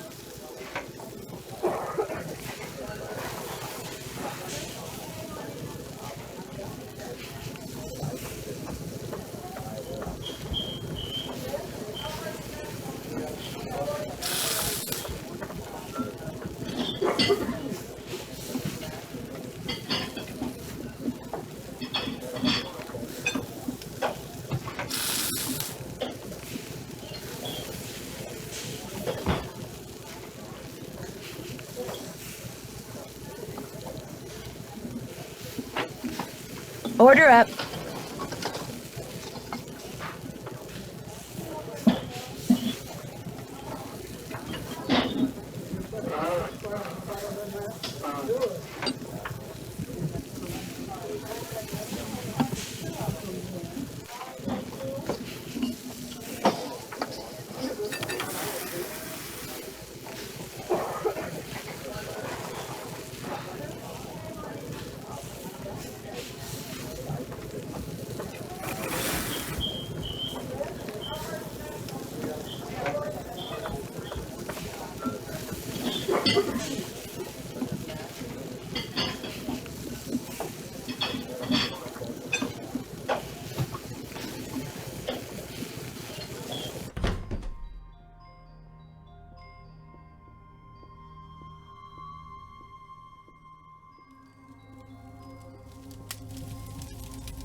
fight the power.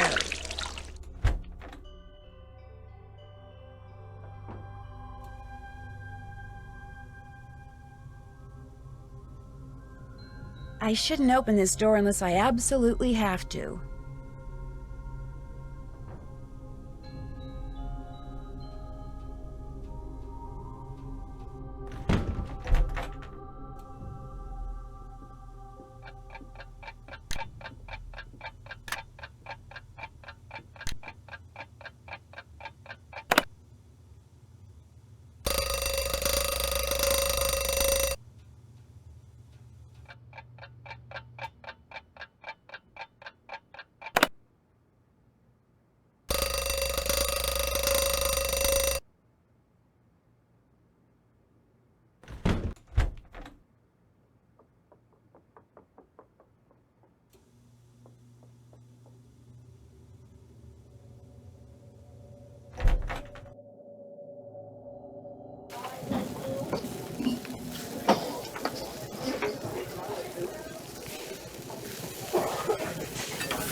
Order up.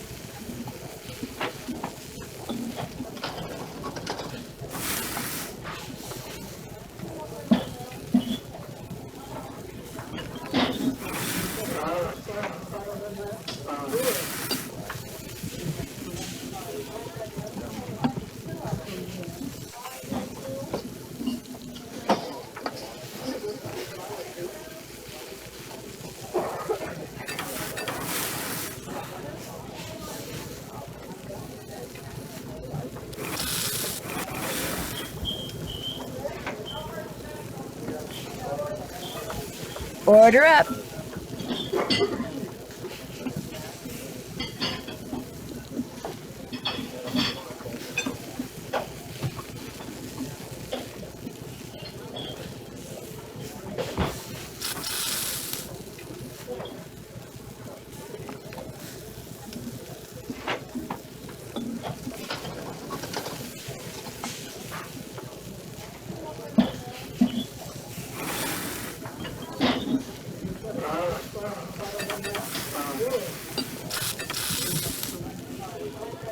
Order up.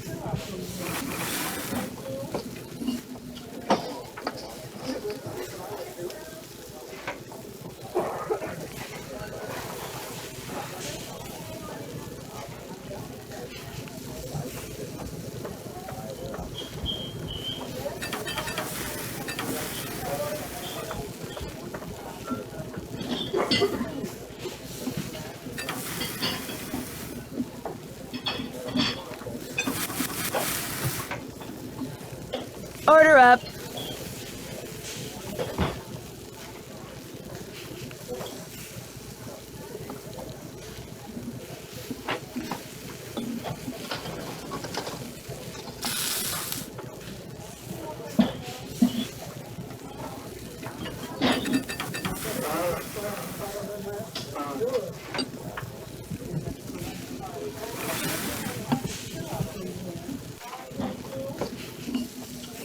Order up.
Some things are missing.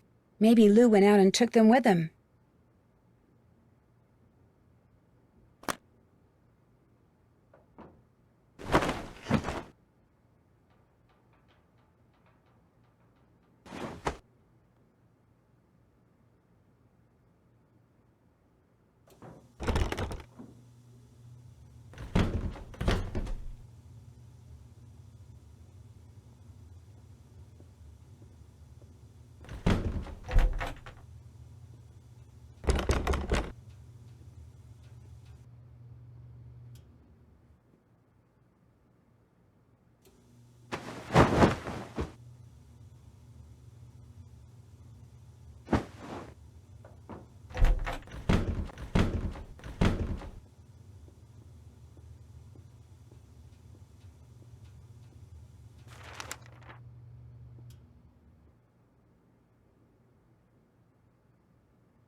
The sign's not buried, so I guess there hasn't been an avalanche.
warm again.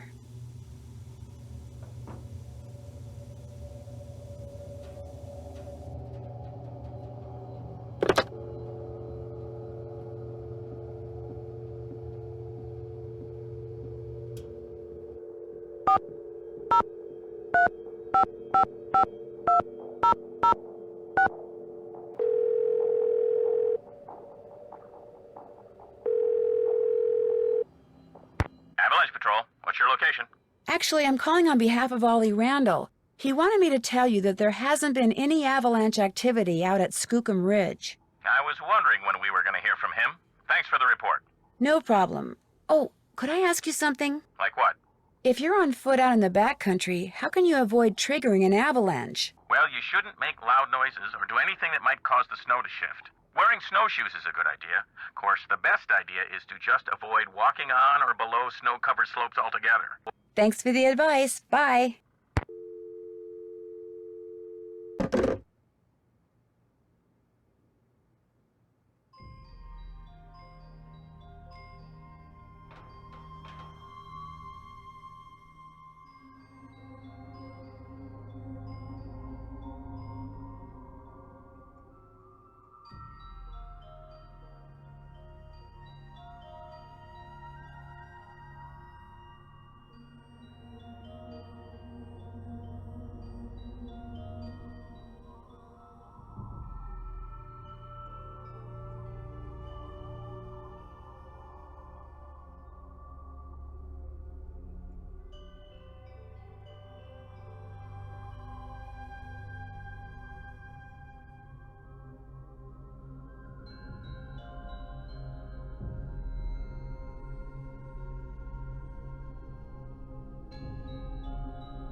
Trapper Dan seen here with his pet pig, Mary.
Strange, it's empty.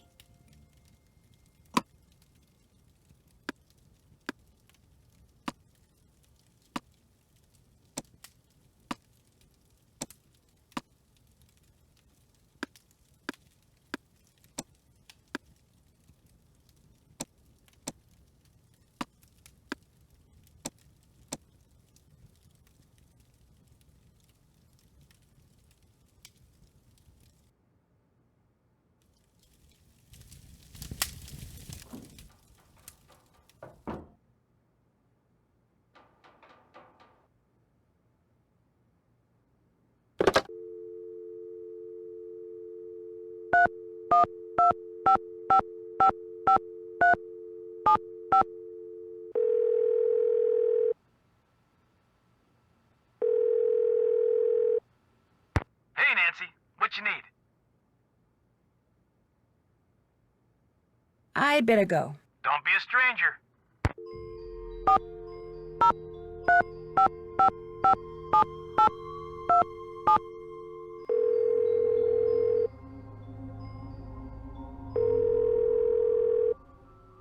Sheriff's office, this is Mohican. Hi, this is Nancy Drew again. Yes? One of the guests at the hotel, Yanni Volkstaya, He says someone threw a bomb at him while he was out skiing. Well, did he see who it was? He didn't see anything except the explosion, which I'm pretty sure is the same one I mentioned to you before. Was he hurt? No, Why are you telling me this instead of him? because he's a cross-country skiing champion and he's convinced it was one of his competitors. Apparently the governments of the people he's beaten are as ruthless as they are sore losers. So what do you want me to do? I just thought you should know that his life may be in danger. Well, if this Yanni guy wasn't concerned enough to call us, I don't see what good we can do. Life's too short, we're too understaffed, and it's just too darn cold to go traipsing around out there for nothing. Thanks for your help. Have a good day.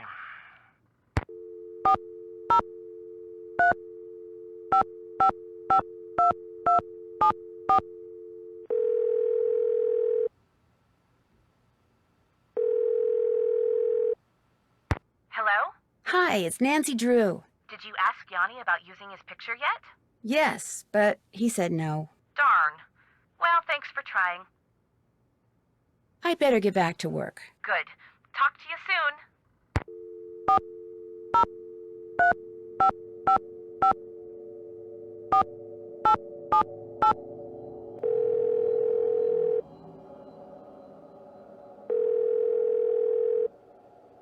You have reached Pinevale Hospital. All our doctors and nurses are busy right now. Please try again later. Thank you.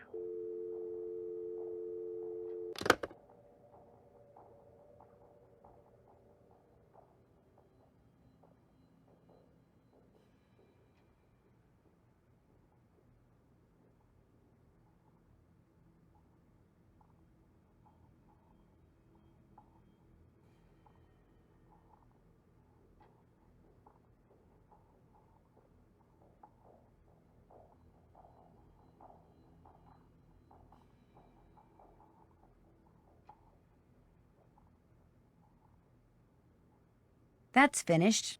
That's finished. Check.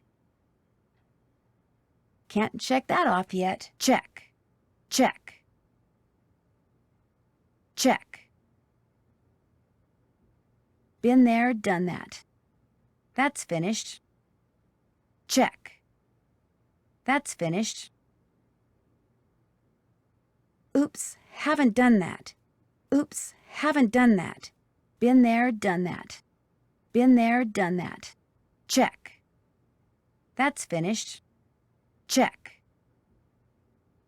Check. Been there, done that. Check. Been there, done that. Been there, done that. Still need to do that.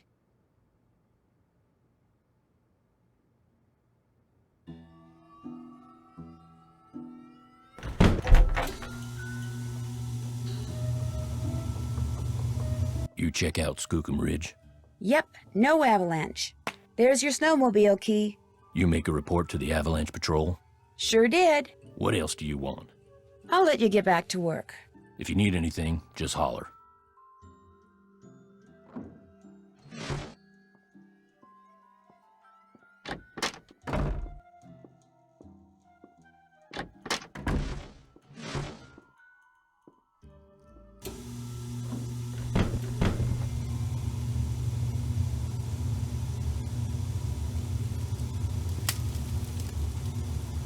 Hello again. Well, I'll let you get back to beating Lou. Glad you dropped by. What's up? Well, I'll let you go. Rock and roll.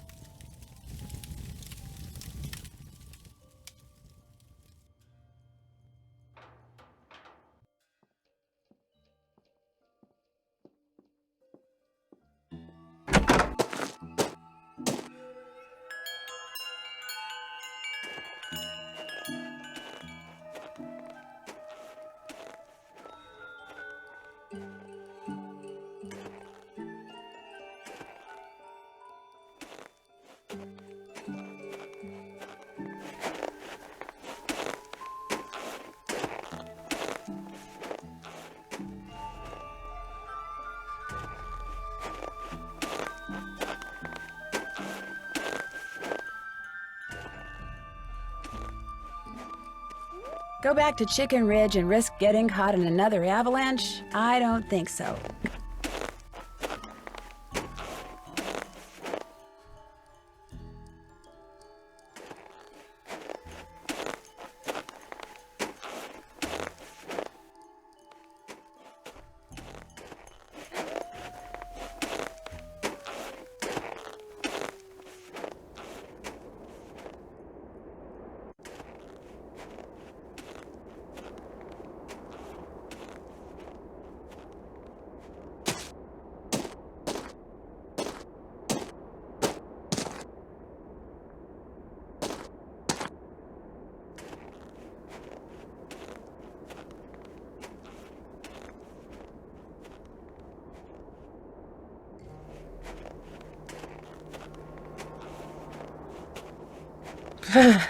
I'm starting to get really cold.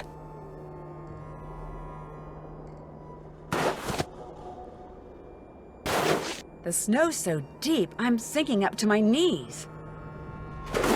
If I want to follow those tracks, I'm gonna need some snowshoes.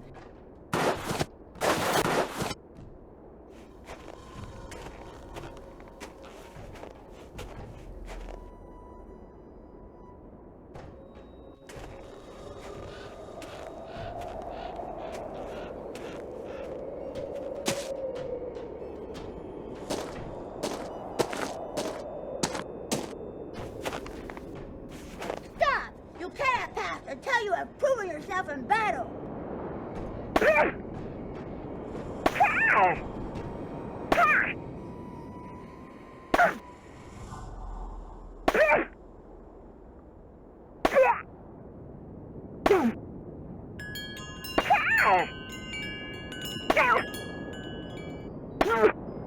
You win. Heads up.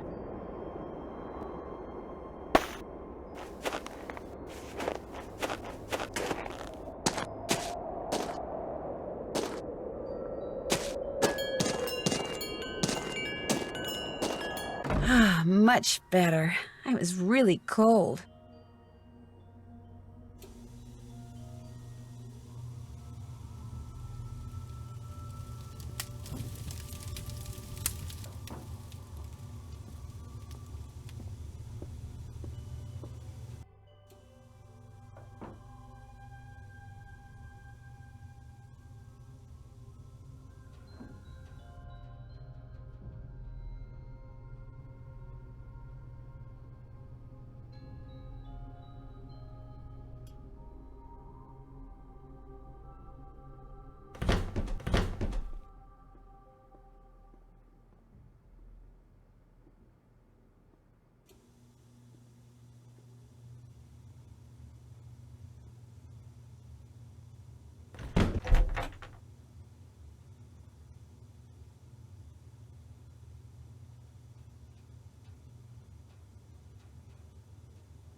What's up?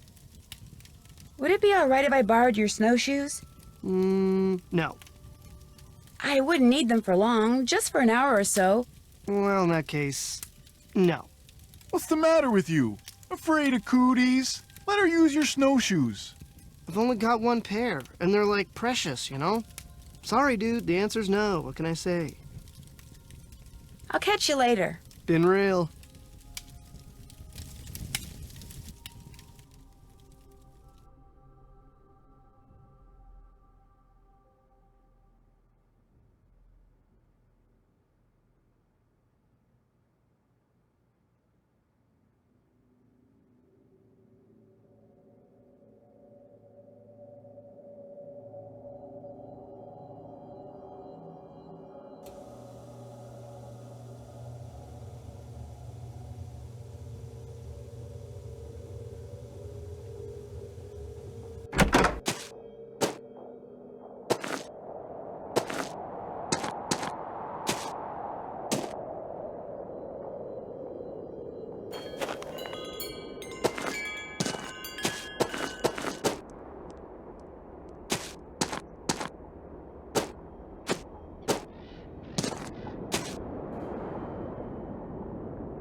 warm again.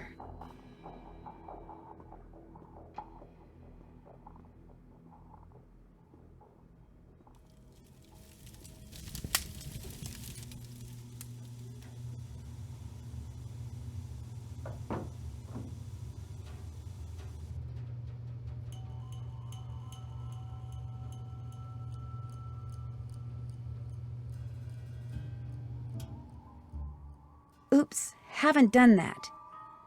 That's finished.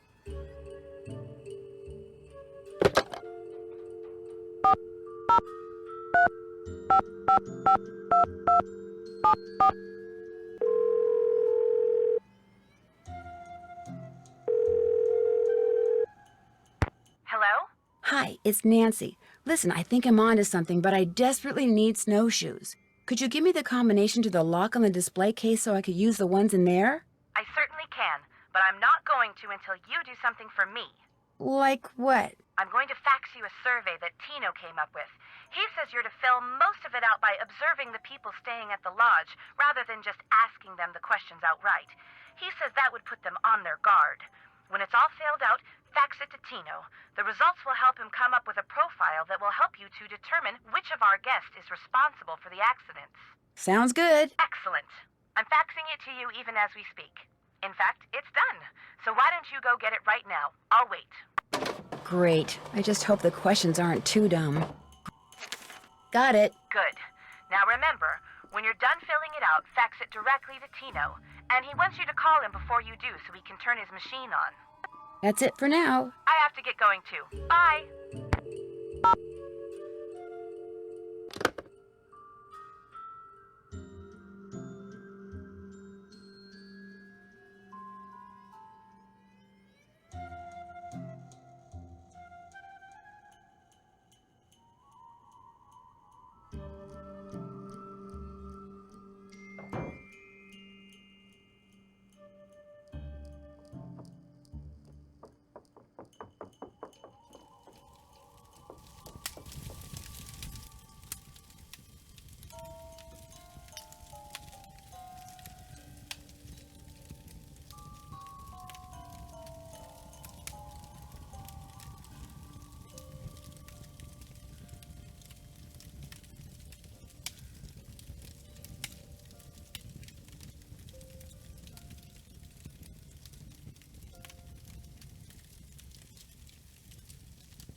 Hi, Ned. What's going on? Yanni Volkstaya, the cross-country skier? Someone threw a bomb at him while he was out on the slopes training. A bomb? You mean like a grenade or something? Whatever it was, it left a small crater. I saw it myself. Why would someone do that? From what I've read, Yanni is a pretty ruthless competitor. He's probably made a lot of enemies. In fact, he's convinced that his competitors are the ones who blew up the bunkhouse. He thinks they were trying to intimidate him. And what do you think?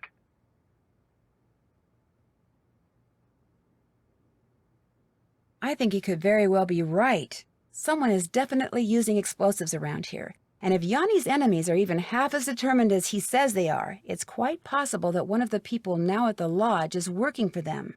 But getting rid of someone by blowing him up? Isn't that a little excessive? Maybe they're trying to scare him into quitting. Well, either way, sounds to me like figuring out who's behind these bombings is the way to go. The guy who built Icicle Creek Lodge also built this weird concrete pyramid thing nearby that everyone calls Trapper Dan's Needle. What's it for? No one knows, but there was a piece of black nylon-type fabric sticking out of it. Like there's a door in it and someone had snagged their clothes on it on their way in. So you think there's a door, but you can't see one? Right. We'll just keep poking around. If something's got a front door, it usually has a back door, too.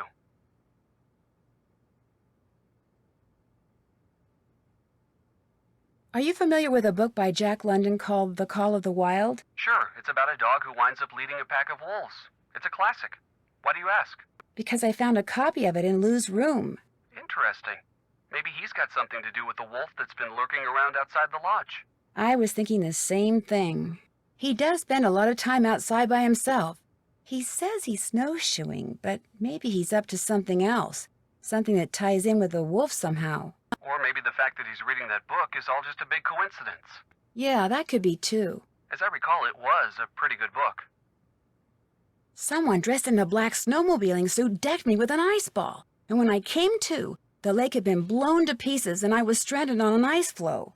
Are you okay? I am now. But remember that piece of black fabric I saw sticking out of Trapper Dan's needle? You think it came from the clothes the guy who threw the ice ball was wearing? It's a definite possibility. And if that person also blew up the lake, he or she could be the same person who blew up the bunkhouse. Which means if you come across someone who owns a black snowmobiling suit that's missing a piece of fabric, you probably found your culprit. Ollie's on the avalanche patrol, which means he knows how to handle explosives. Could he be the mad bomber? He's got the temperament for it, I can guarantee you that. What I'm not sure about is why he'd be the mad bomber. Although he did mention that he wanted to get back into ranching for himself. What's stopping him? No property and no cash. Which reminds me, Chantal hasn't gotten around to giving him the raise she promised him. He seemed a tad bitter about that. Maybe he figures if he wreaks enough havoc around there, Chantal will shut down the lodge and sell it to him for next to nothing. Not only will he get property, he'll get revenge. You really think she'd sell the lodge to Ollie? Of course not, but if Ollie thinks that, he could easily be your guy. Gotta go. I'll call you again. Good luck up there. And be careful. Goodbye, Ned.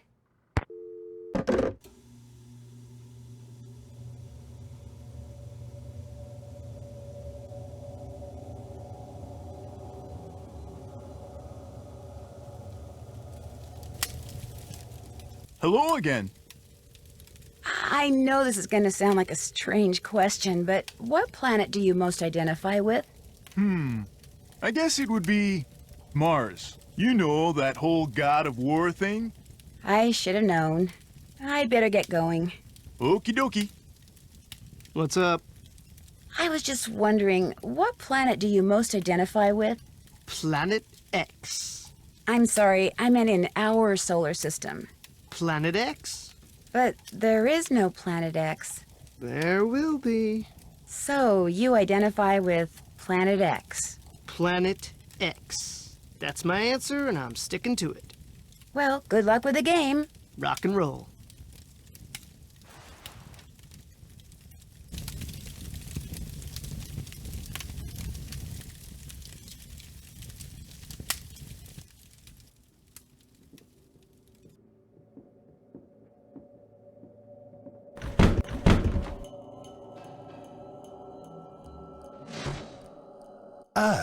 I'm glad for the chance to talk once again.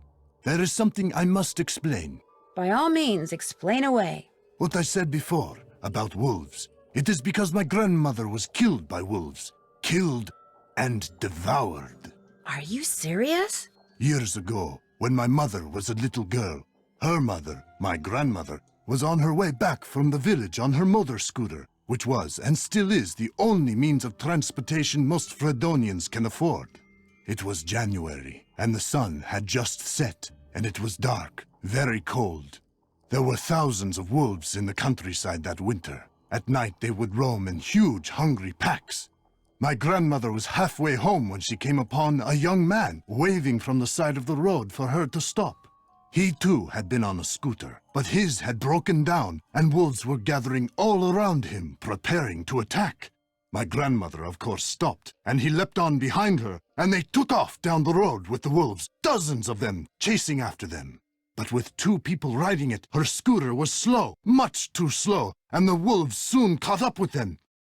And when one of the wolves seized my grandmother's boot in its teeth and started to pull, instead of helping her, the man pushed her off the bike. It instantly gained speed and he got away. My grandmother, set upon by the wolves, did not. If she died, how do you know that's what happened? Tormented by guilt, the young man eventually confessed. He went to prison for several years, and the wolves were hunted year-round until the countryside was rid of them. But the damage was done. And so, I'm happy to talk to you about any subject except wolves. About them, I have nothing to say. Would you mind telling me what planet you most identify with? Pluto. Actually, Pluto's not a planet anymore. That is exactly the point. Pluto stirs up passion and controversy, yet it continues undaunted on its course, as do I. Pluto and I, we are as brothers.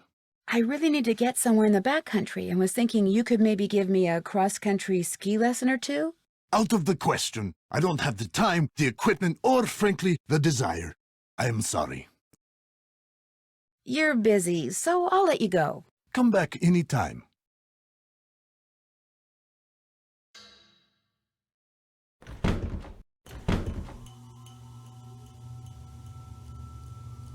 Well, who are you? I'm Elsa's replacement? Oh, the new maid, thank goodness! I was wondering how much longer the owner expected us to endure these conditions and still pay full price. How long has Elsa been gone? 2 days, I think. Maybe even 3. I don't know. It's all a blur of dirt and dust and soap residue. My name is Guadalupe Comillo. My friends call me Lupe. My name is Nancy Drew. 2 things, dear. First, the alarm clock is missing from my room. I don't necessarily need another one. I just don't want to be charged for that one, seeing as I have no idea where it went to. Second, be a doll and clean my room first. It'll hardly take you any time at all, especially compared to the other rooms. The other guests are all men. Single men. Well, I'm happy to report that I've already cleaned your room. Excellent. I hate to sound nosy, but what are you doing? Birds. I'm watching birds. That's what I am, you see, a bird watcher. Sometimes I go outside and watch, and sometimes I stay inside. It all depends on what the birds feel like doing and what I feel like doing. So that's what brought you to Icicle Creek Lodge, the birding? Absolutely. The place is a veritable birding paradise, even in winter. In fact, in the short time I've been here, I've seen hawks, eagles, orioles, cardinals, jays, nothing truly rare. But to a wildlife lover such as myself, seeing them in such a spectacular setting is thrilling nonetheless. Have you met the other guests? I've bumped into them at one time or another, yes. I don't spend all my time in front of this window. That Yanni fellow, he's very talented, but extremely intense. His whole life revolves around being the best in the world. As for the 2 who are always sitting across the way playing that silly game, the older man, Bill Kessler, he's no deep thinker, but he's nice enough. But the other one, that college student, talking to him is like trying to converse with a giant turnip. No social graces whatsoever. I almost prefer talking to the handyman. Almost. Anyone that intent on destroying something as glorious as that wolf is hardly worth talking to. Have you ever seen the wolf that's been hanging out around here? No. Not that I'm looking for it, of course. Yanni occasionally skis by, and that dullard of a student, I see him snowshoeing occasionally. But I've yet to see the wolf. Have you seen it? Yeah, up close and personal, as a matter of fact. How did it act? Was it aggressive? Did it look injured? Actually, I think it may have saved my life. Really? Of course, its behavior does suggest that it's had contact with humans before. Have you told anyone else what you just told me? No. Good. Don't. You see, I'd like to see this wolf for myself, and I don't want everyone else going after it and scaring it away. And there's no telling what that trigger-happy handyman might do. So it'll just be our little secret, all right? Do you want a book about birds of the Southwest? I might. Why do you ask? Because I was hoping I could borrow it. I'm going to Phoenix next spring, and I'd like to bone up on the birds I'll see down there. I'd love to help you, but I'm afraid I left all my bird books at home. Sorry. If I were to ask you which planet you most identify with, which one would you say? Earth. No, wait. Make that Venus. No, Earth. No, actually Venus. No, Earth. No offense, dear, but that's a very silly question. Tell me about it. I'll let you go. Toodaloo! Is this yours? What, that bullet? Don't be silly. Why would I be carrying ammunition around? Then where'd it come from? It was probably lying there on the floor all along, and you just happened to kick it into view, that's all. This did used to be a hunting lodge, dear. I wouldn't worry about it. You used that bullet I found on the floor to alter the sights on Ollie Randall's rifle, didn't you? What? That's so ridiculous. It's laughable. You did it because you're a member of Run and Grow Free, and you're trying to protect the wolf at any cost, aren't you? Look at me. Do I really look like some kind of wildlife fanatic? I never judge books by their covers, Miss Camillo. Look, I don't want to see anything happen to that wolf either. If you belong to Run and Grow Free, just tell me. I'm good at keeping secrets, believe me. You're right. I am a member of Run and Grow Free. I did make sure that brute would miss if he took a shot at the wolf, and I will do whatever it takes to protect that beautiful creature. Does doing whatever it takes include shutting down Icicle Creek Lodge? No.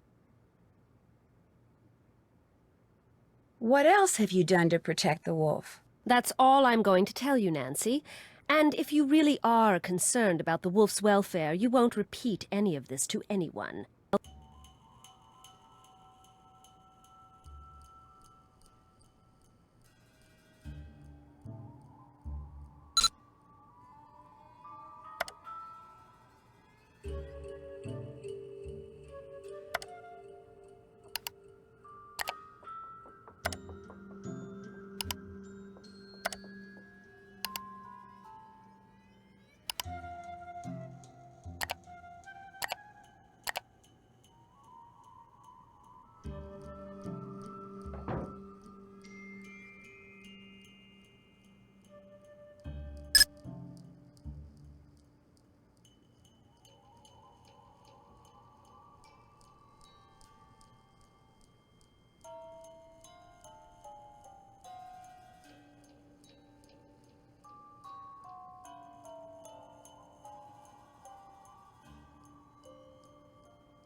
Can't check that off yet.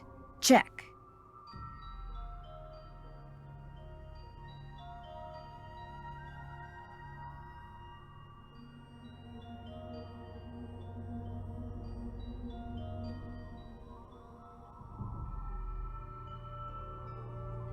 Still need to do that.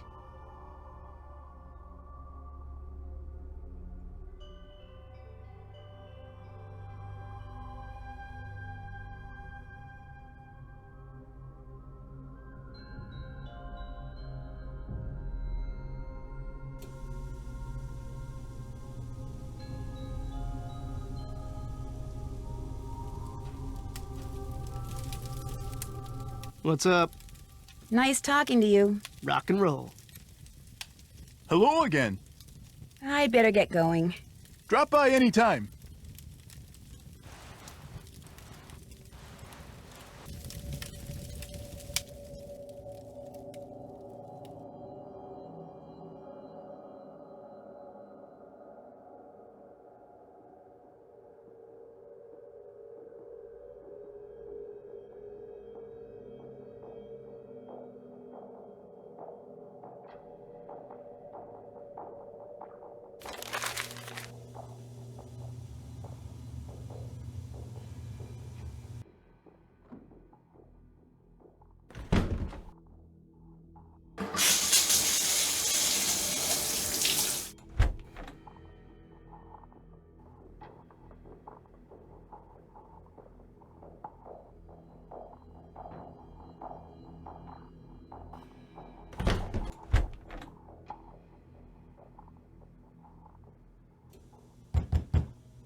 What do you want? You messed with my rifle, didn't you? This I gotta hear. Excuse me? This fax just came for you. It's from the wacko left-wing wildlife gang that paid you to screw up my rifle so I'd miss that wolf. How dare you talk to me like that? I'm leaving this place right now. Good. You just got yourself an escort off the premises.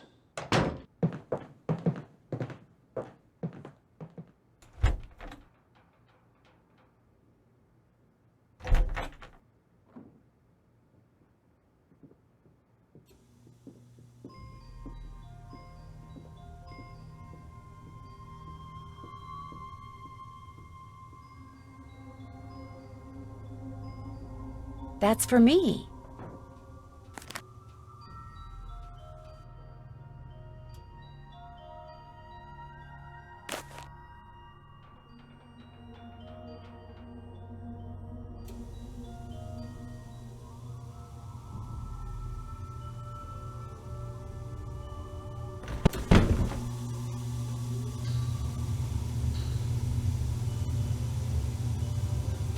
What you need? I couldn't help but overhear the argument you and Ms. Camillo had. She messed up my rifle so I couldn't shoot that wolf, so I tossed her out. Told her to take her little crusade somewhere else. Have you told Chantal that you threw her out? No, not yet. She's not gonna be happy. But by golly, that woman was a menace. Anybody who deliberately sabotaged a man's rifle is capable of anything. But at least now I know why I missed that wolf. And like I told her as I was giving her the bum's rush, next time, I won't miss. I'll get out of your hair now. See you later.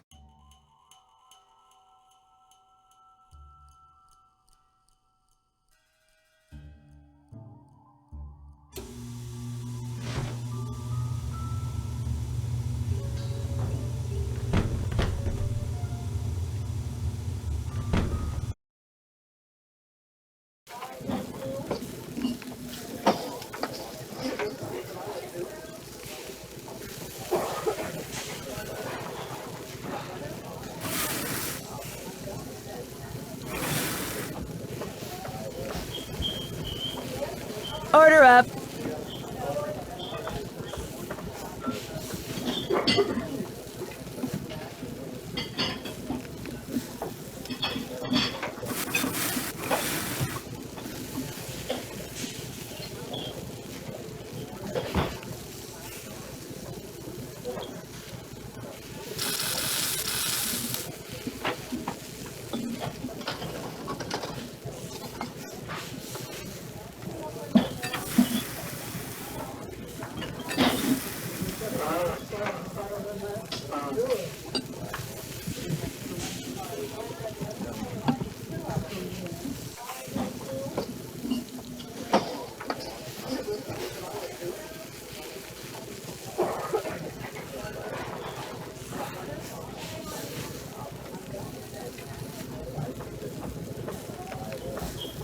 Order up.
Order up.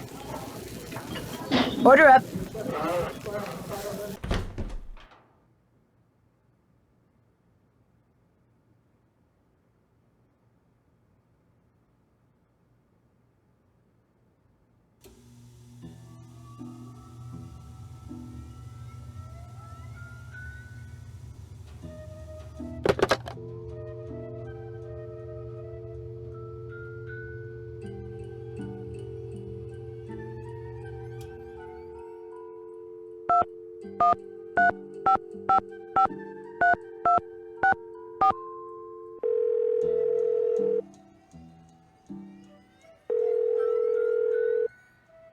This is Lupe.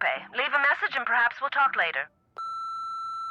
Hi, this is Nancy Drew. I'll call you later.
Order up.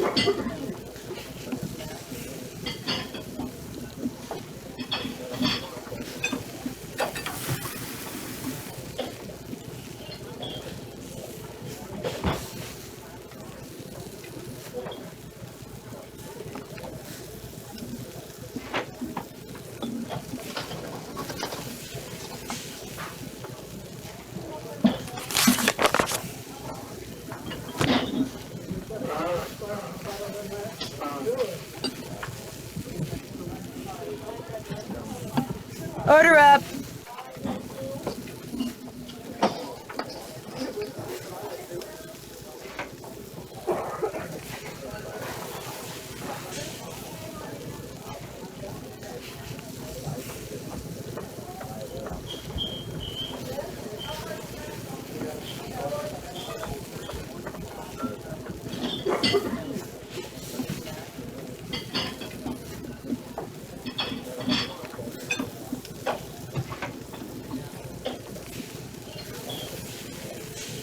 Order up.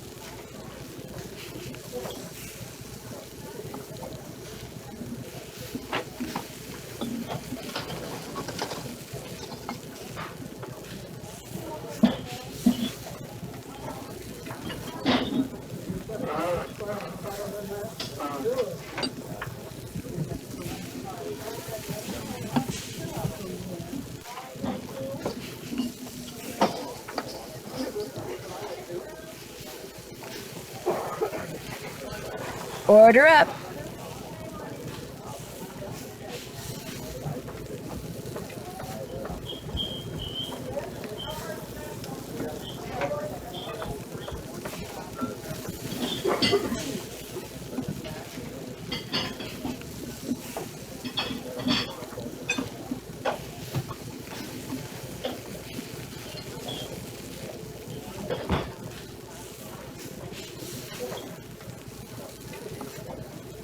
Oh, and by the way, don't go adding paprika to Lou Talbot's food anymore. He hates paprika.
I can't send this yet.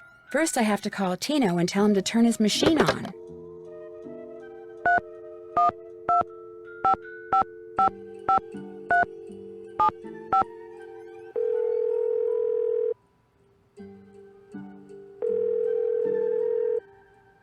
Nancy, hi. You finished with that survey yet? I sure am. Good girl. I'll just turn on my fax machine here. Okay, let her rip.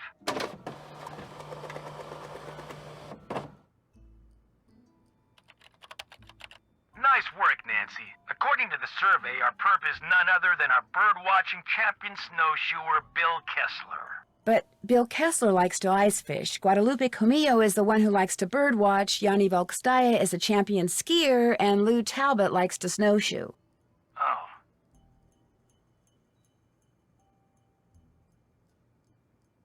But you were kind of right. I mean, you did pretty much describe everyone at the lodge. I did?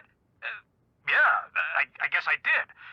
You know, maybe I just need to look at the survey data from a different perspective or something. Yeah, maybe the answer's there after all, and I just gotta shuffle things around in order to see it. Oh, hey, before I forget, Chantal said when you finished the survey, I was supposed to pass some numbers on you. Said it was the combination of something? Yes, to the display case. What is it? 7669. Anything else I can do for you? That does it for now. You need help? Just give me a call.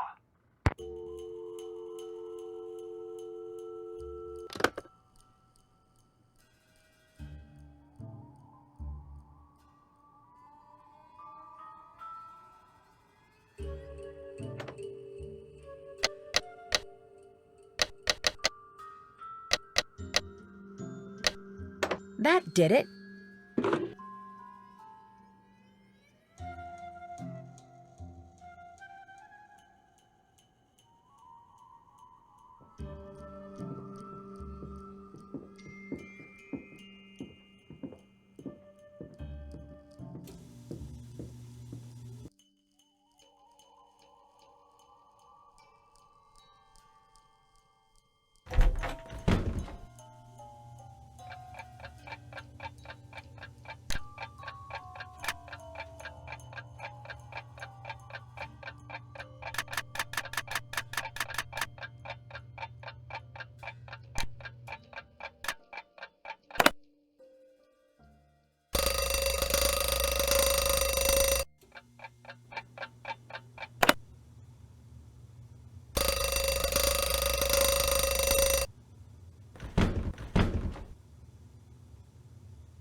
Order up.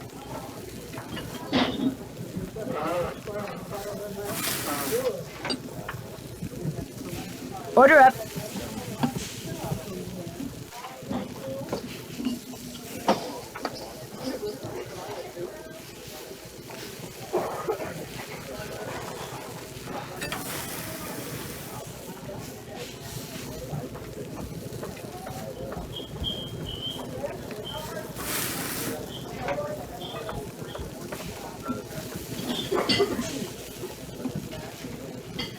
Order up. Order up.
Call 1555 Mystico and prepare to be amazed.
I can't stop shivering. I need to get in and out of the cold, like, soon. Looks like some kind of house. Could someone be living there? Hello? Is anyone here? Doesn't sound like it.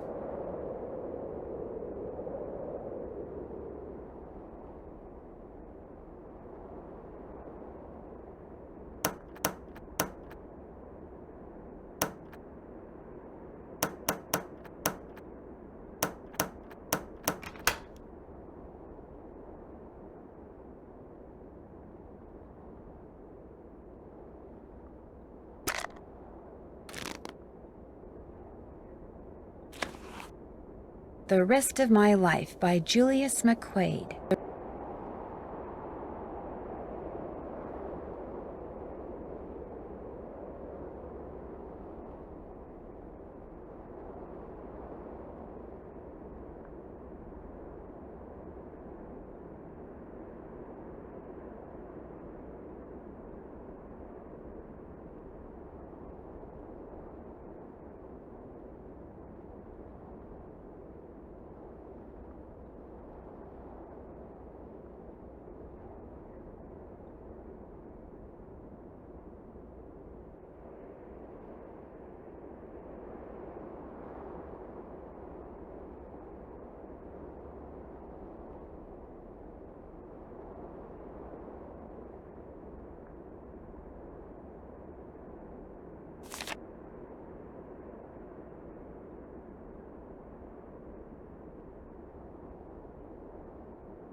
So once I get her attention by saying her name, I can give her commands.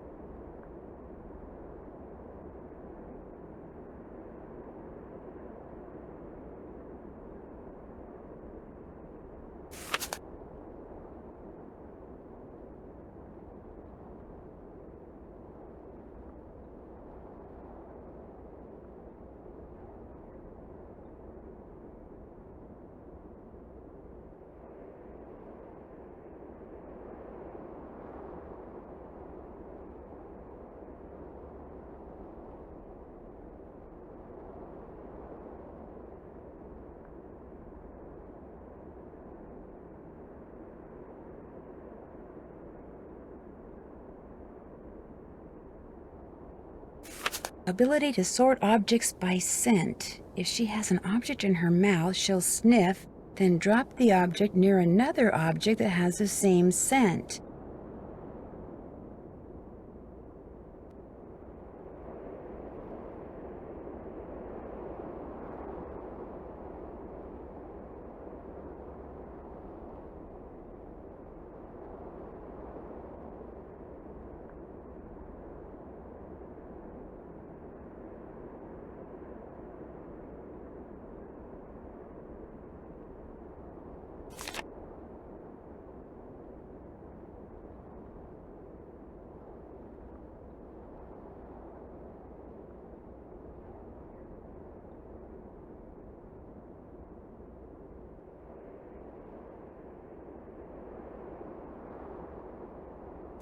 Pinevale Hospital.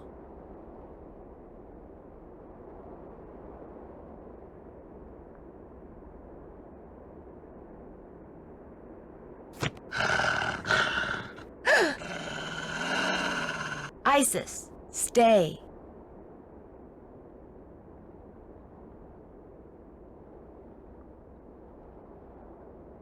Paw. Isis, paw, go.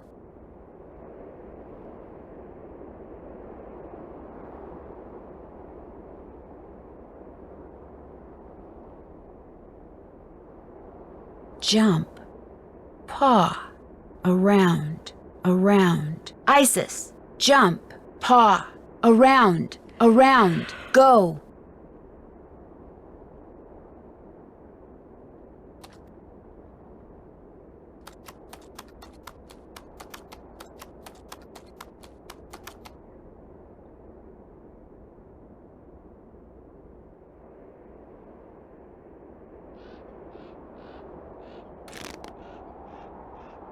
Wonder what this is.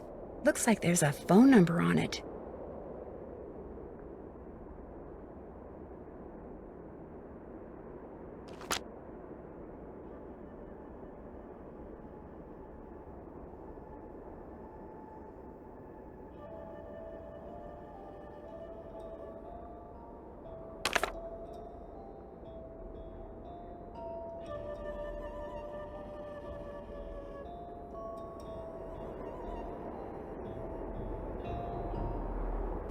Possible sauropod scapula. Take to lab for precise ID.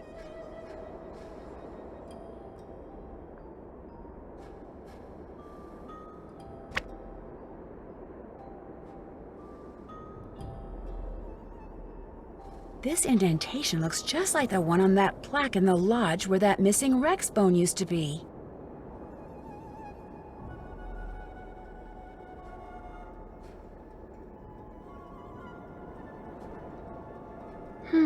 Maybe I can use Isis and her incredible sense of smell to figure out who owns the notebook I found outside.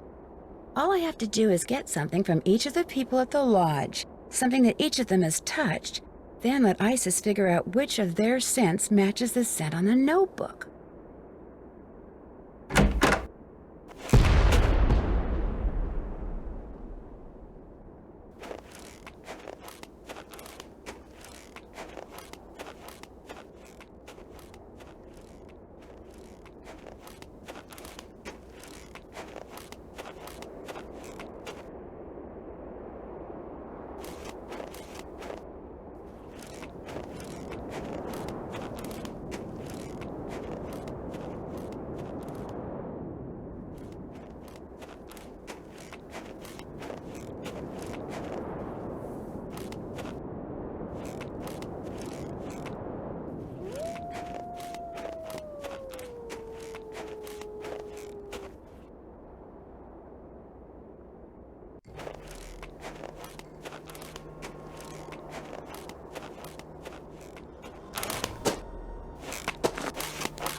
Much better. I was really cold. Who's this from? Meet me in the sauna in the basement. I have some interesting information for you. A sauna sounds good to me.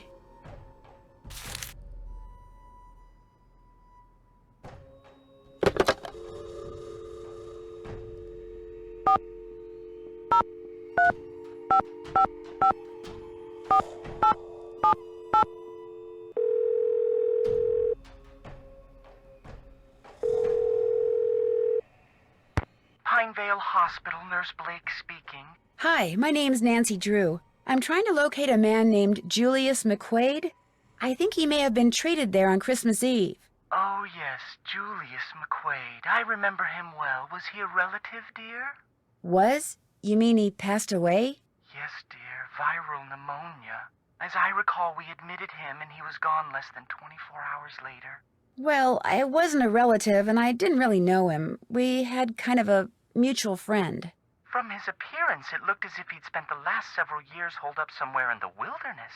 That's why I remember him. I felt sorry for him, living all alone like that. Actually, he wasn't alone. He was with our mutual friend. Well, that's good to hear. You weren't able to locate any next of kin? No, I'm afraid we weren't. When he came in, all he had were the clothes on his back. No wallet, nothing. We turned his clothes over to the authorities along with his remains. But last I heard, they weren't able to locate any relatives either. I'm sure by now he's been cremated. Well, thank you for the information. Sorry the news couldn't have been better. Goodbye, dear.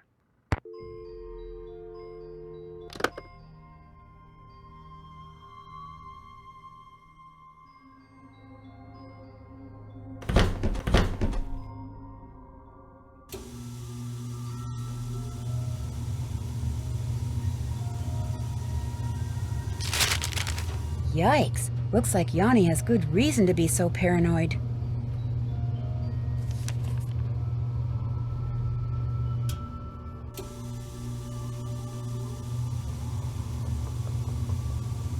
Ah, something that Ollie has touched.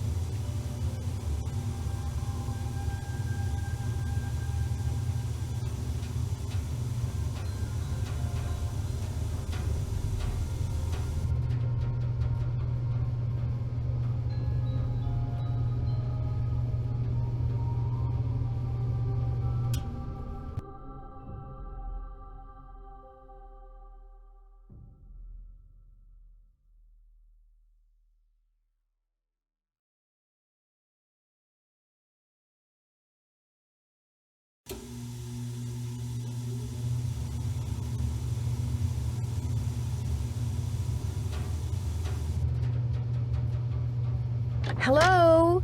Anybody here? These weren't here before. That birthmark below his eye looks very familiar.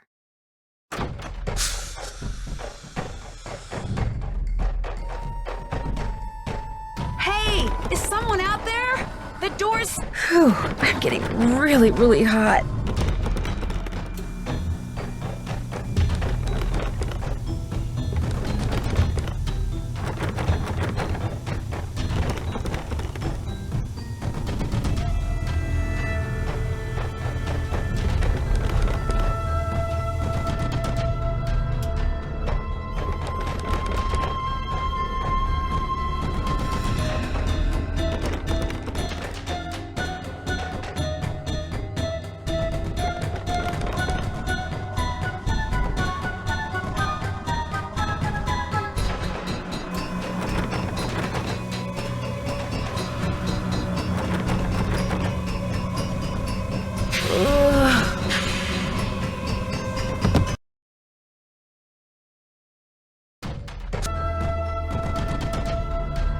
I can't take this heat much longer.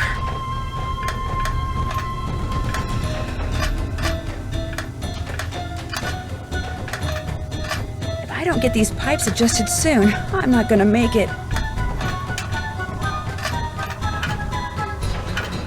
I don't have much time. I've got to get these pipes lined up now.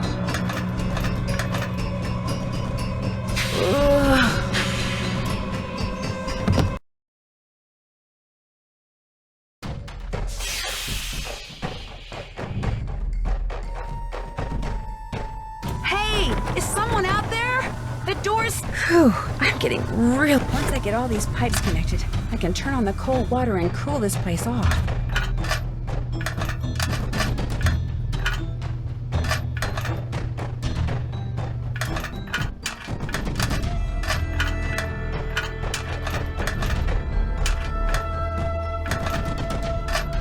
If I can just get cold water running through these pipes, I'll be okay.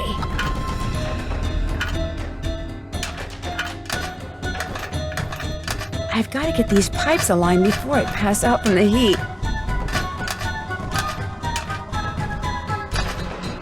I don't have much there. I may still be locked in, but at least I won't feel like a rotisserie chicken anymore.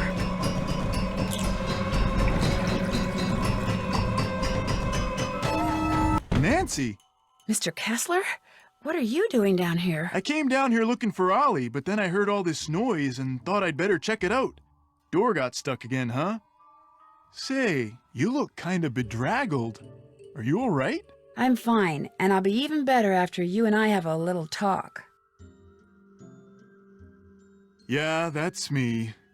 When I was a kid, this place was practically my second home. My late grandmother, Tilly Wentworth, used to own it. So when you said this was the first time you've been here? I lied. See, about 2 years ago, just before she died, my grandmother sold this place to Albert Moikwe without telling anyone in her family.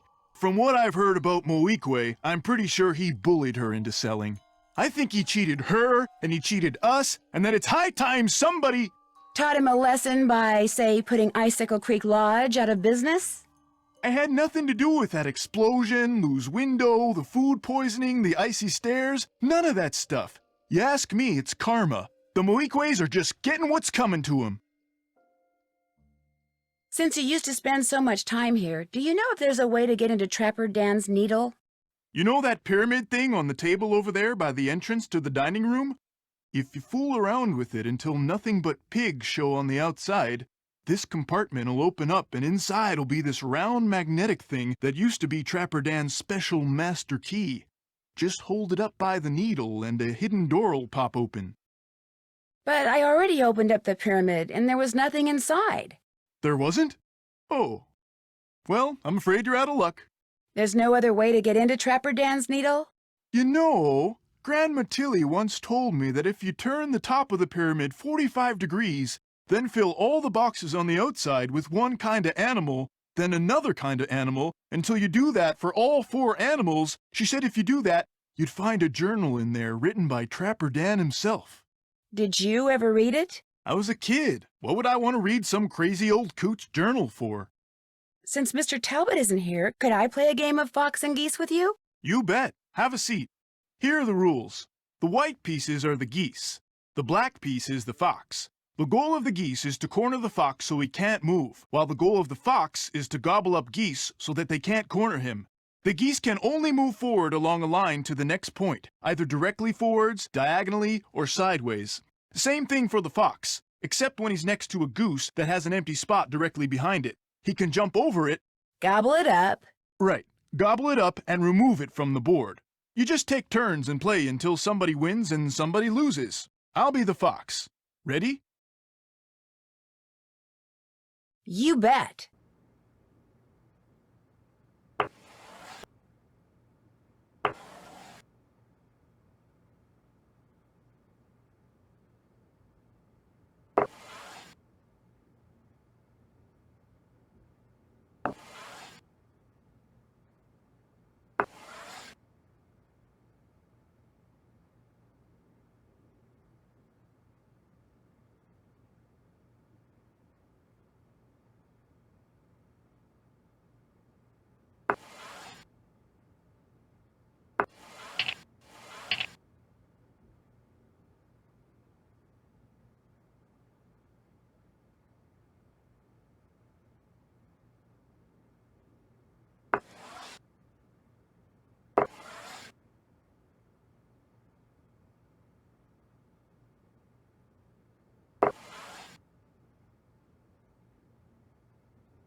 Huh? Oh. Hi. Oh, sorry. I didn't mean to wake you. Could have fooled me. What do you want? I'd better get going. Okie dokie. Huh? Oh. Now what? I'd better get going. Okie dokie.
Daniel Weissnitz, better known as Trapper Dan, I'll bet.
The first thing you need to do is crack my cipher below, or just follow the moose, wolf, raccoon, and Mary.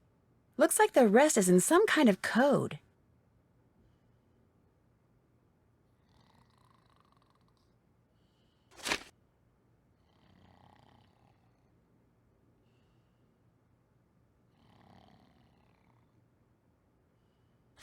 Can't find Mary? Well, try pulling on that rope above the vaults.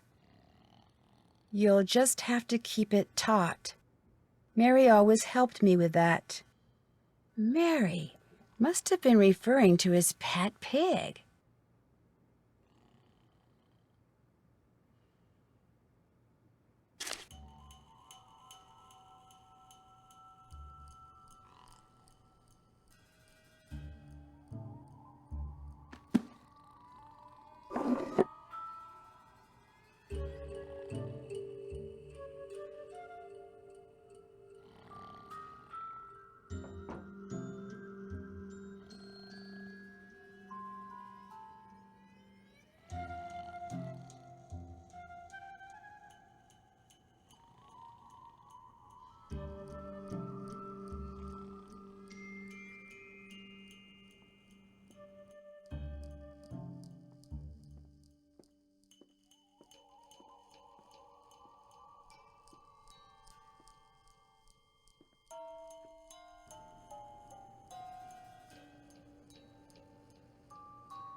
Check.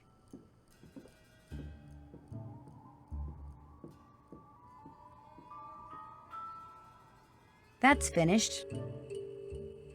Still need to do that. Been there, done that. That's finished. Check. Been there, done that. Can't check that off yet. Been there, done that. That's finished. Check. Can't check that off yet. Check. Oops, haven't done that. That's finished. That's finished. Been there, done that. Check. Oops, haven't done that.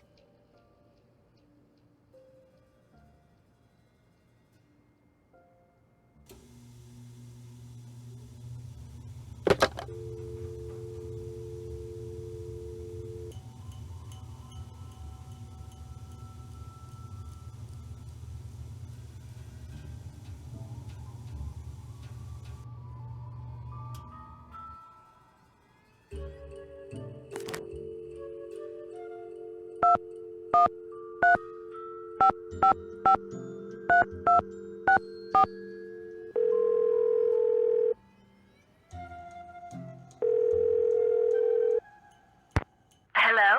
Miss Camillo, hi, it's Nancy Drew from Icicle Creek Lodge. Yes, of course. Is the wolf all right? Well, Ollie hasn't succeeded in shooting or trapping it yet, if that's what you mean. If only I was there to protect it.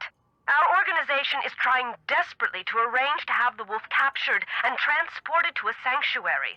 But so far, all the ones we've contacted are full. And unless and until we find a place for it, our hands are tied. Tell me more about the contact you've had with the wolf. After I was buried by an avalanche, it dug a hole in the snow so I could escape. It may have sensed you were in trouble, or its behavior may have been totally random. But either way, the fact that the wolf didn't simply run away from you is very bad news. It is? Wolves and humans simply do not mix. While wolves may appear to be similar to dogs, behaviors that have been bred out of dogs after thousands of years of domestication are still instinctive to wolves. Training a wolf to behave like a dog may mask those instincts, but it cannot eradicate them. For that reason, no matter how sociable the wolf may appear, instinct can at any moment rear its ugly head with devastating results for any humans involved and for the wolf. Especially for the wolf, who will have simply been doing what comes naturally. So the fact that this wolf doesn't seem to be that afraid of people could lead people to think they don't have to be afraid of it. Precisely. It could make them forget that all wolves are, first and foremost, wild. And while we're on the subject, do not ever, ever give in to the temptation to feed the wolf. For one thing, a wolf's jaws are twice as powerful as a German shepherd's, and should your hand happen to get in its way when it tries to feed? I get the picture. For another thing, making the wolf dependent upon you for food would seal its doom. It sounds strange, Nancy, but the very best thing you can do for that wolf is nothing. Are you the one who wrecked all the gear that was in the fishing shack? Yes, that was me. I was afraid that Bill Kessler fellow would encounter the wolf on one of his trips out to the shack, and that it would end badly for the wolf. So I did a number on his equipment. I've done worse while working on behalf of Run and Grow Free. Believe me. So, are you kind of an expert on wolves? Oh, good heavens, no. Although I probably know more about them than most people do, which unfortunately isn't saying much. Things like what? Well, I know that a wolf that lives by itself, like the one up there at the lodge, a lone wolf, if you will, a wolf like that is called a disperser. And I know that 95% of the wolf's natural habitat down here in the lower 48 states has disappeared. And I know some people, a lot of people, couldn't care less. But it seems to me that wolves have just as much right to go about their business in this country as we humans do. After all, they were here first. When you were here at the lodge, how come you had a magazine that featured Yanni Volkstaya in your room? You're very observant. I read the article thinking he might make a good spokesperson for Run and Grow Free. But then I actually talked to him. At which point I realized that not only is he a raving egomaniac, but he's appallingly superstitious when it comes to wolves. I put an abrupt end to that conversation. I was afraid he might try to tell me that wolves had eaten his grandmother or something. You know, actually, never mind. Why can't the group you belong to just capture the wolf, take it out to the middle of nowhere, and let it go? Because unfortunately, there's really no such place as nowhere anymore. We humans are, or can be, everywhere. Plus, wolves can travel great distances. Contact with humans would be inevitable. And since this wolf has obviously lost its fear of humans, it would be an easy target for anyone prone to shoot first and ask questions later. No, a sanctuary is the only place where it would be truly safe. What's a sanctuary? It's a facility where wolves can live out their lives in as natural a setting as possible in the company of other wolves. You mean like a zoo? No, sanctuaries are usually not open to the general public. And while educating visitors about wolves is certainly one of their goals, their primary concern is preserving the animals they take in. Unfortunately, the more humans encroach on wolves' natural habitat, the more crowded the sanctuaries become. Aren't there any government agencies that can take care of the wolf? For the most part, and especially up there, wolves are considered to be pests. If a government agency got involved, it would take care of the wolf all right, permanently. It gets so cold here at night. Will the wolf be okay? Not only are wolves built to withstand cold temperatures, but they know instinctively what to do to survive in extreme conditions. If they didn't, they would have disappeared from the earth eons ago. Have you ever heard of someone named Julius McQuaid? Julius McQuaid? No, doesn't ring any bells. I think he's the reason why the white wolf isn't afraid of humans. He kind of made a pet out of her. Well, in that case, I wish I did know him, so I could smack him upside the head. It's his fault the wolf is in this predicament. People should never make pets out of wild animals. Ever. Why didn't you just come out and tell the people at Icicle Creek Lodge that you were there to protect the wolf? Because I assumed, and quite correctly as it turns out, that very few people there would be sympathetic to my cause. Had I not been undercover, they may have tried to foil my efforts. Instead, I was able to foil theirs. For a while, at least.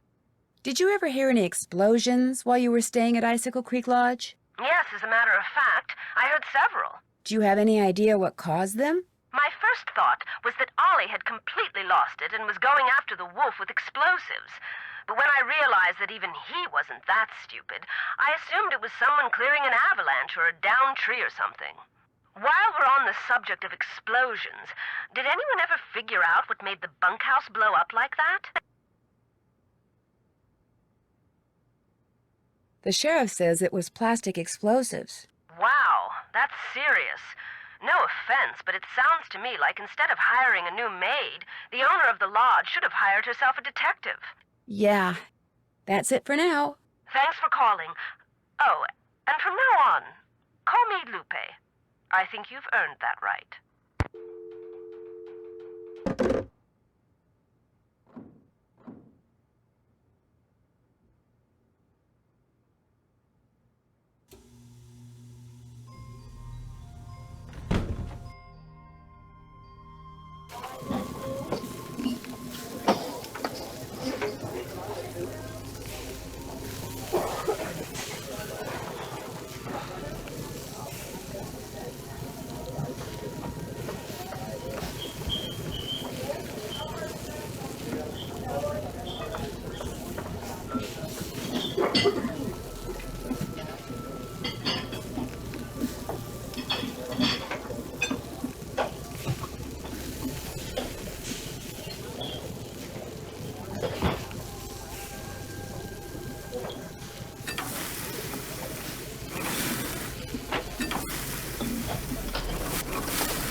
Order up.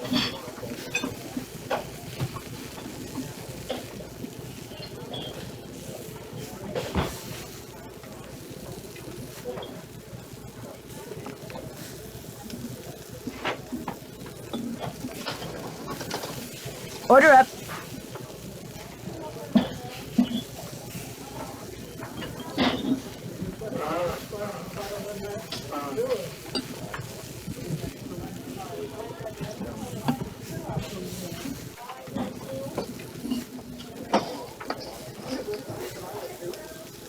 Order up.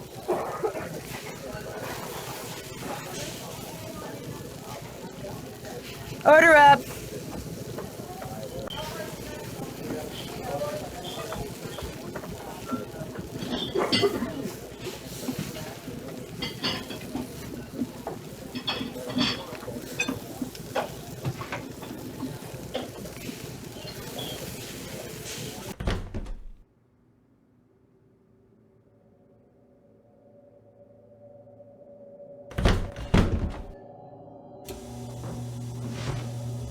How can I help you? That's all for now. Come back anytime.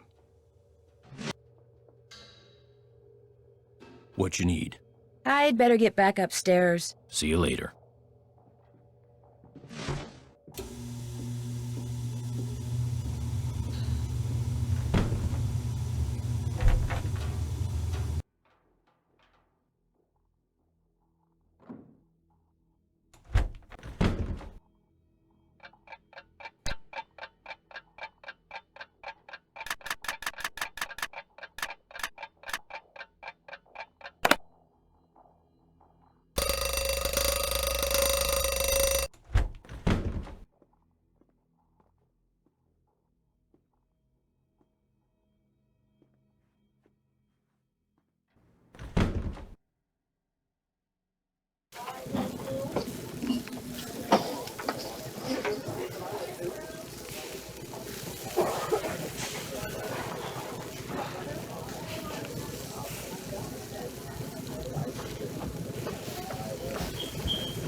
Order up.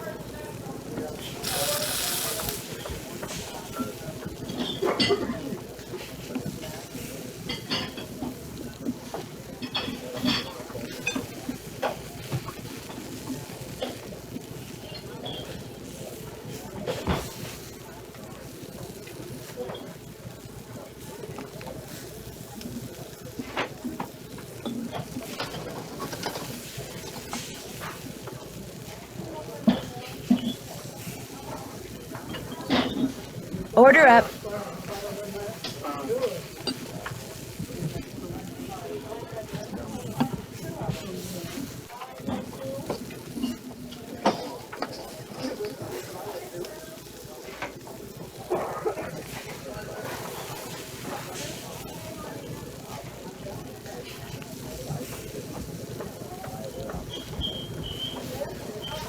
Order up.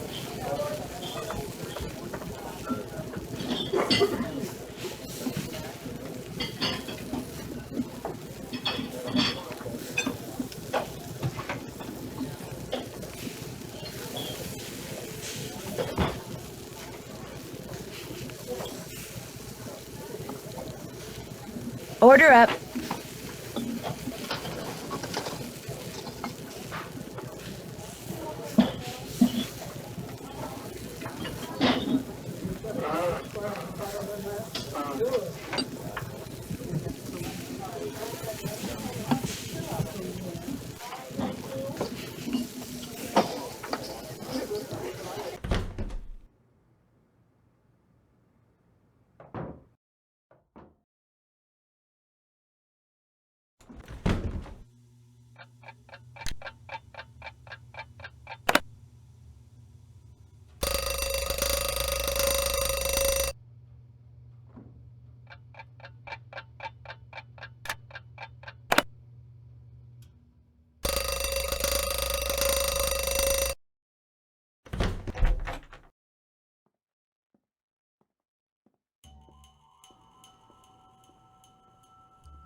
Order up.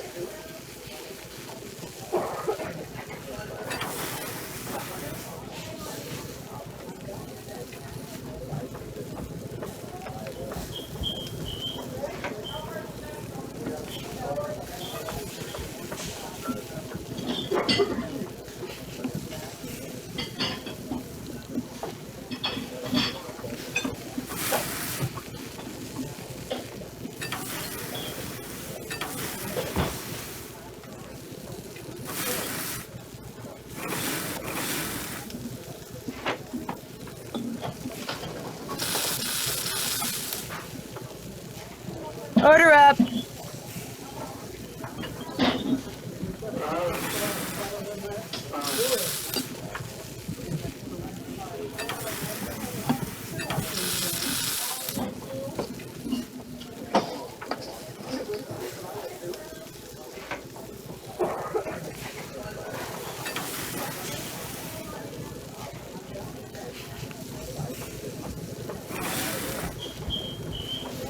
Order up.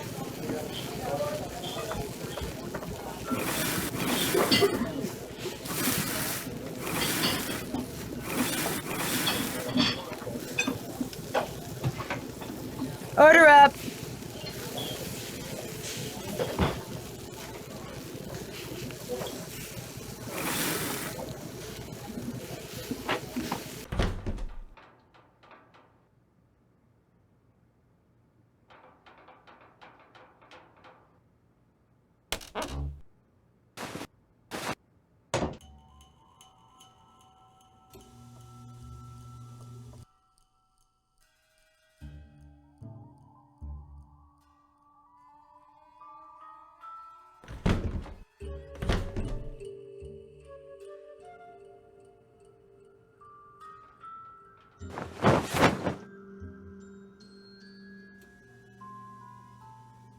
I think I'll keep one of these washcloths.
Carrying this laundry bag around's a pain. I need to dump it down that chute upstairs.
The notebook's not Ollie's. The scents match, which means those notes belong to Lou Talbot.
Warm again. Now what? Lou Talbot, charged with trespassing, vandalism, and theft, found digging on private property, creating a piece of architecture inspired by maverick artist Poppy Dada, of keeping the dinosaur bones dug up in the process. Dinosaur bones?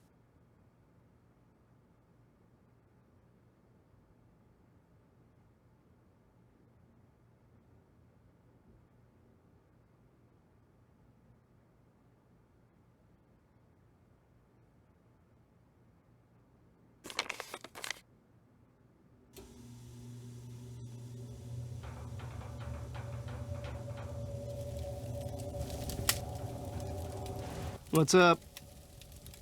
Do you think I could have the Rex bone that you took from that plaque by the display case? Dude, what makes you think I took some bone from some plaque?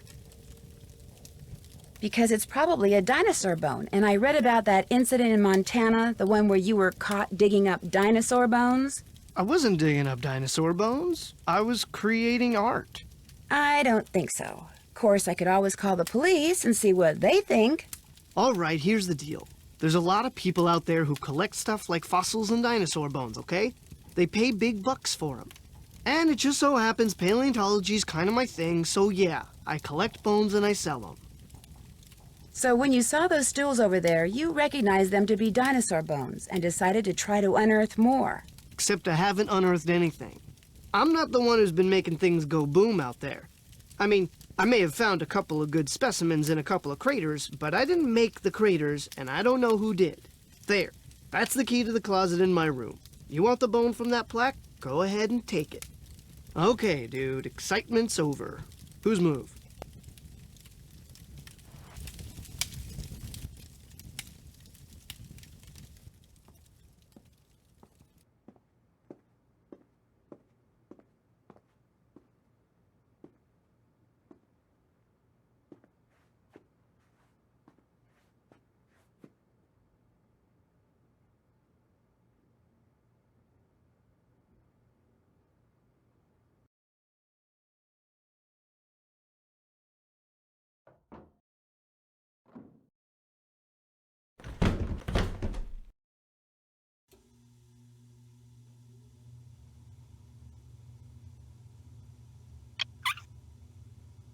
Something tells me this radio belongs to Yanni, and if so, why is he hiding it?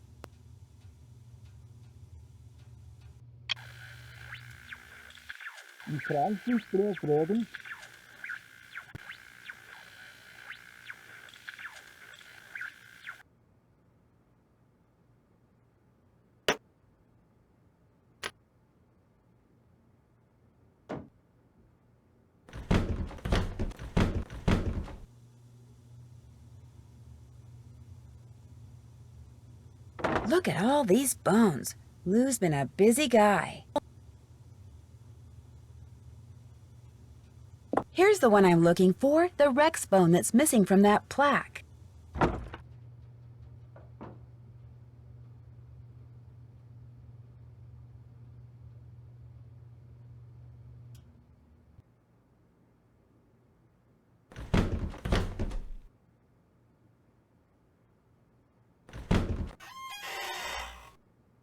My jacket! I'm getting a definite feeling I'm not wanted here.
Still need to do that. Still need to do that.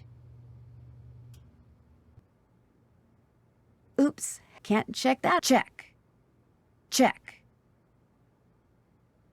Can't check that off yet.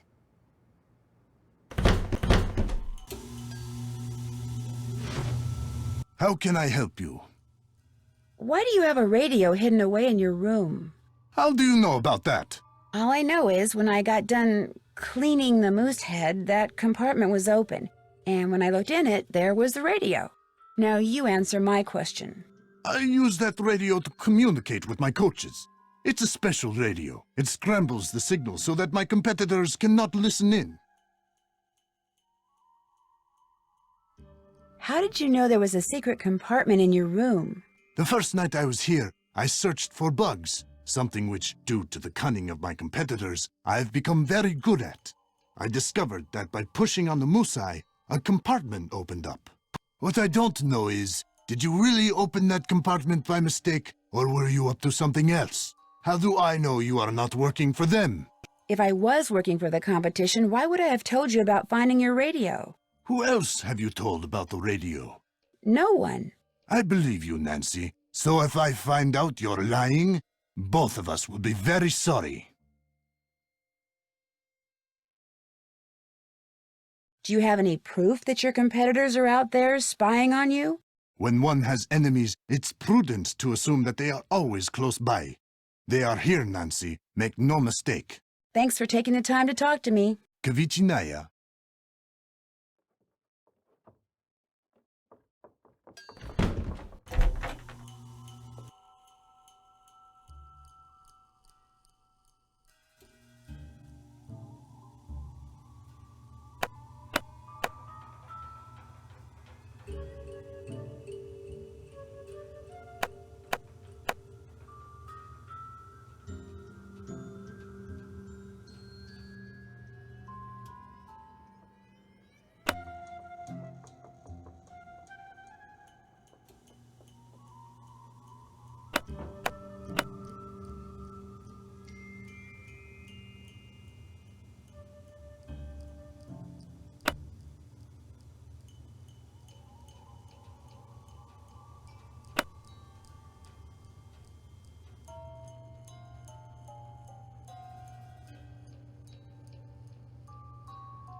That looks like a Geiger counter. What a weird thing to be chewing on. This measures radioactivity. I wonder if ISIS found it outside somewhere or in here.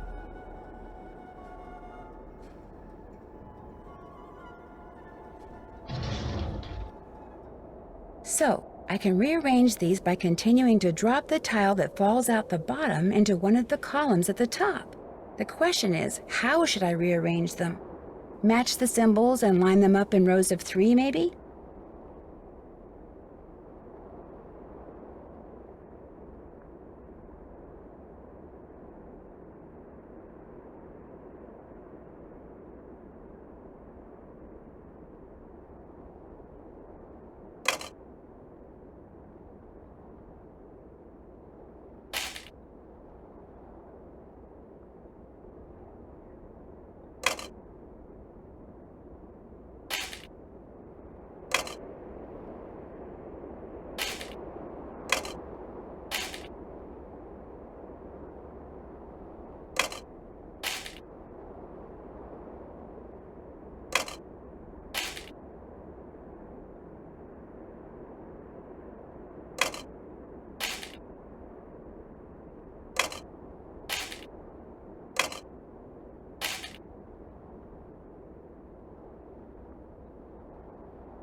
Bingo!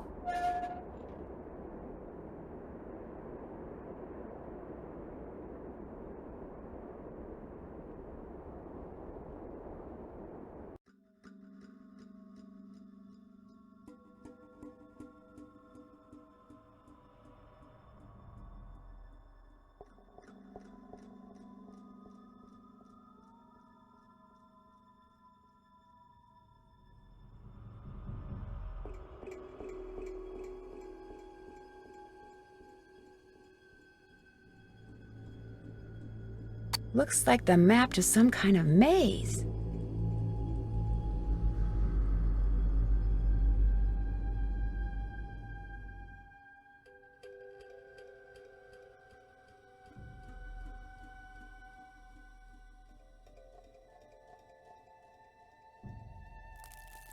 The wolf followed me.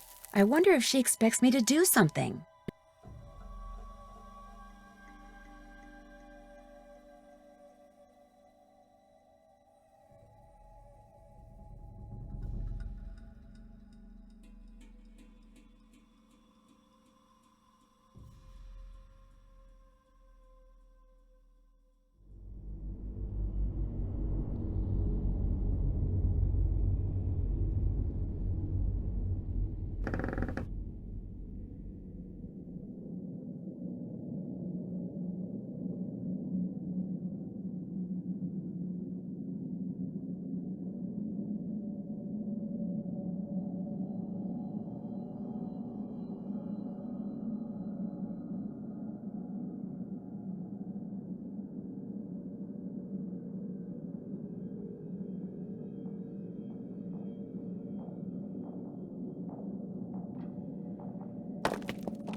forward, right.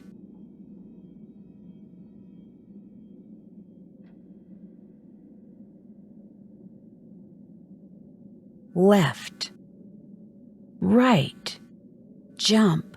Isis, forward, right, left, right, jump, go.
Ah, much better.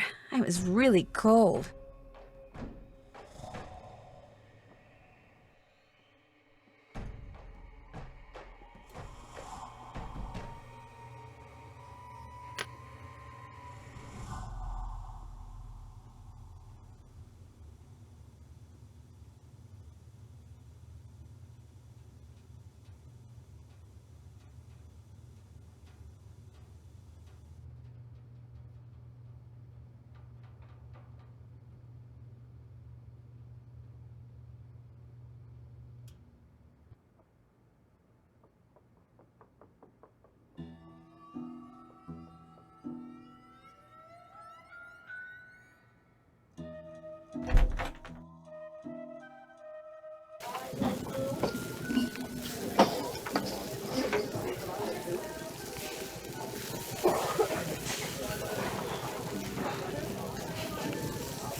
Order up.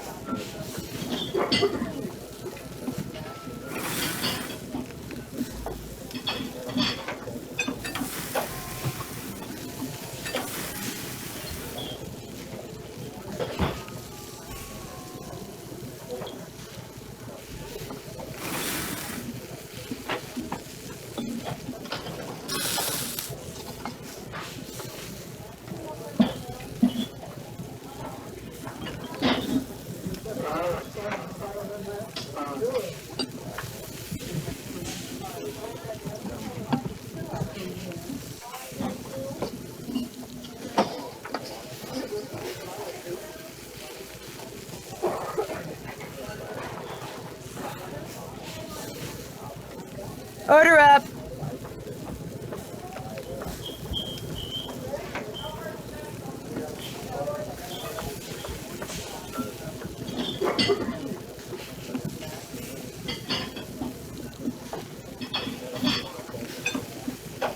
Order up.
I should put on a coat before I go outside.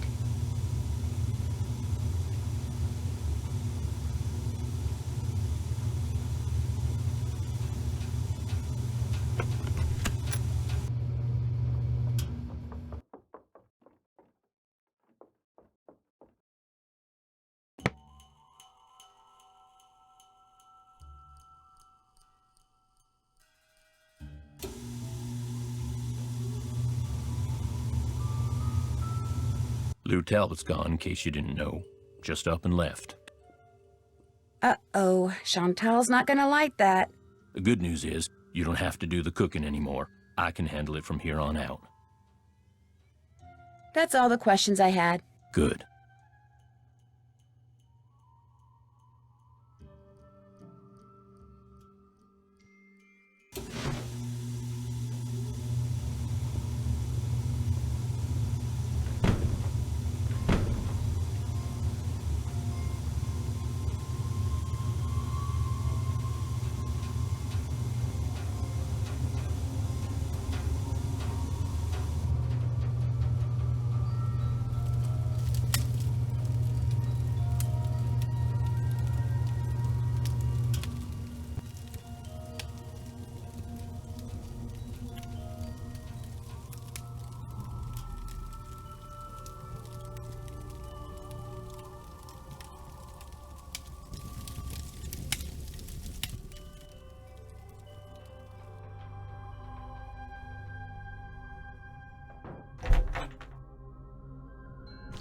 Spicy devil villain venom my foot.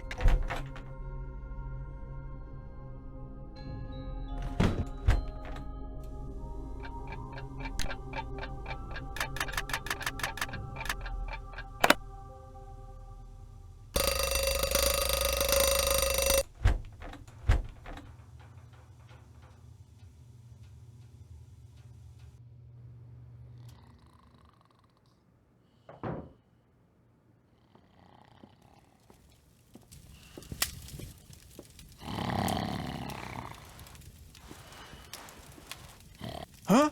Oh, now what? How about another game of fox and geese? Now you're talking. Have a seat.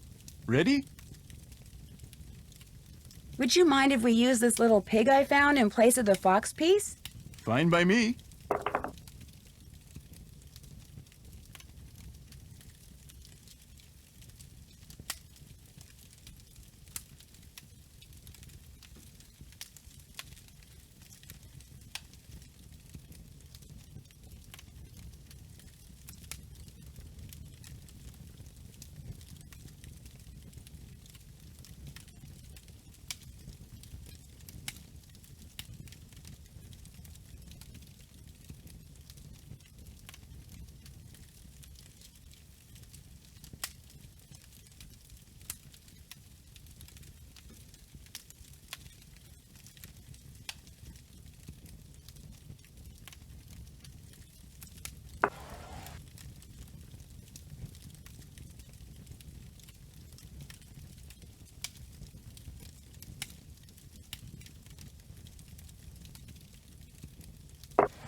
The office of Dr. Nikki Sabatini, professor of geology at the University of Alberta, Camrose. At the sound of the beep, leave a message, or just call me again. Whatever. I'll just call back.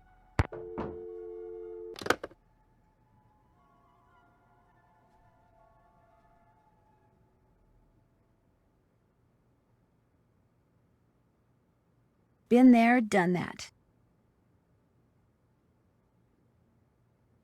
That's finished. Check. Oops, haven't done that.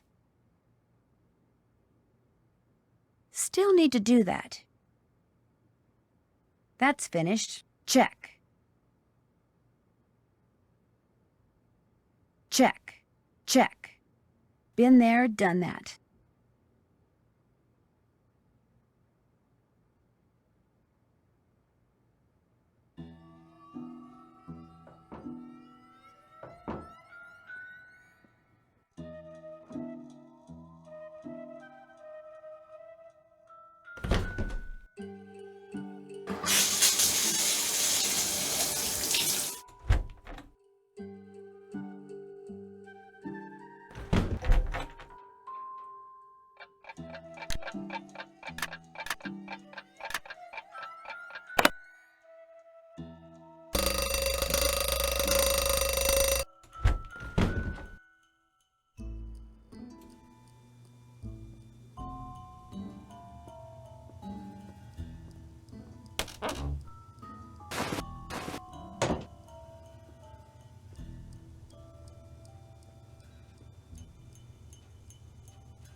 You've reached the office of Dr. Nikki Sabatini, professor of geology at the University of Alberta, Camrose. At the sound of the beep, leave a message, or just call me again.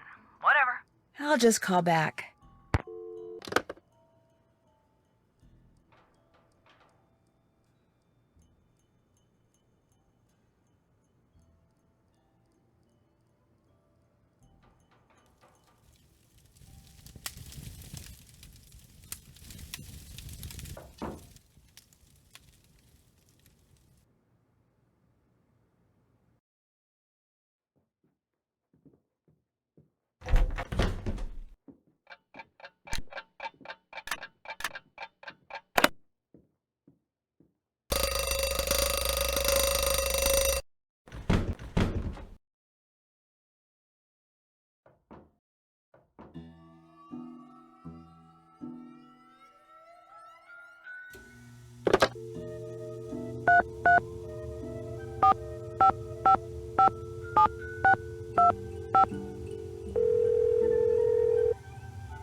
The office of Dr. Nikki Sabatini, professor of geology at the University of Alberta, Camrose. The sound of the beep?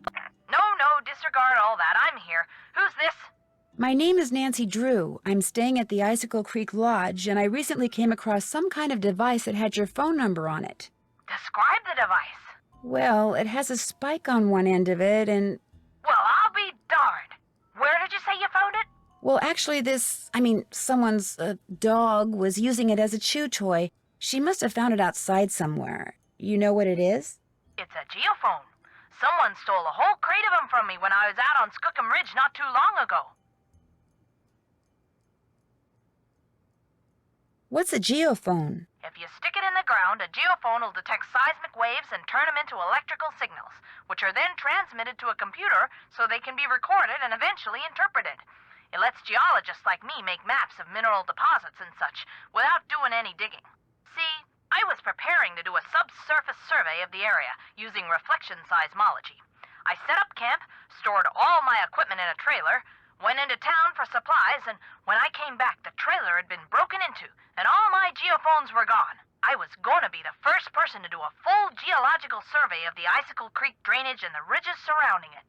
Got grant money and everything. The person who ripped off my equipment sure screwed that up for me. If I ever get my hands on him, oh! You have no idea who it was? It was snowing, so there were no tracks. So I don't know if he came by car or snowmobile or on foot or what.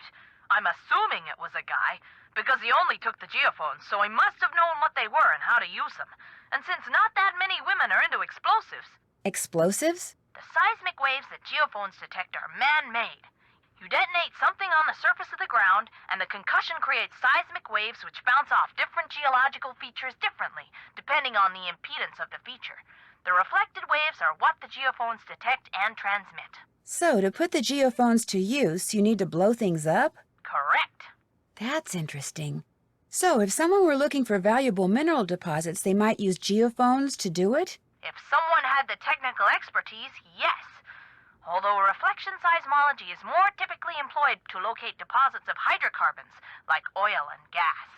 What types of mineral deposits are likely to be found around the Icicle Creek drainage? All kinds of deposits. Silver, lead, uranium, molybdenum. I love saying that word, molybdenum. I think that's why I became a geologist. Just so I'd have a reason to say molybdenum. Anyway, if you come across any more of my geophones, or anything that would indicate who stole them, please, please, please let me know. I will. Good. What do you know about dinosaur bones? Precious little, I'm afraid. I know it's possible to find good specimens in Alberta, particularly in your area, but beyond that, paleontology's not really my thing. And all my paleo pals are currently off digging in the dirt on the other side of the world, so I'm afraid I can't refer you to anyone either. Are dinosaur bones good for anything? Other than studying? If you're a scientist, no. But because they're obviously rare, a lot of people collect them. In fact, I understand there's a pretty big black market for them.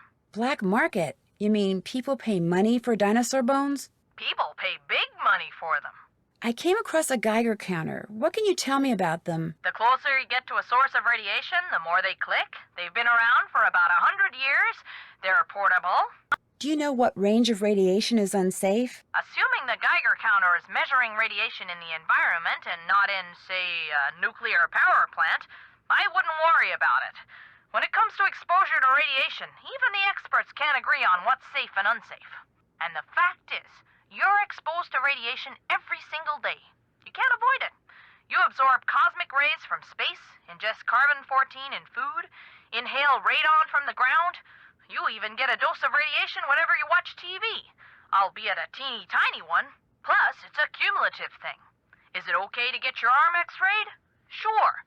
Is it okay to get your arm x-rayed every day for a year? Probably not a good idea. But will it positively increase your risk of cancer? Depends on how much other radiation you're routinely exposed to, and your health habits, and your genetic makeup. In other words, if I'm getting a high reading on my Geiger counter, it doesn't necessarily mean I'm in imminent danger? Exactly. Unless the object that's giving you the high reading is labeled plutonium, of course. You'd definitely be up a creek then. I've taken you away from your job long enough. One more thing. All of my geophones were hardwired to transmit at 990 kilohertz. So if you find any kind of receiver tuned to that frequency, check it out, because it could very well belong to the thief. Bye!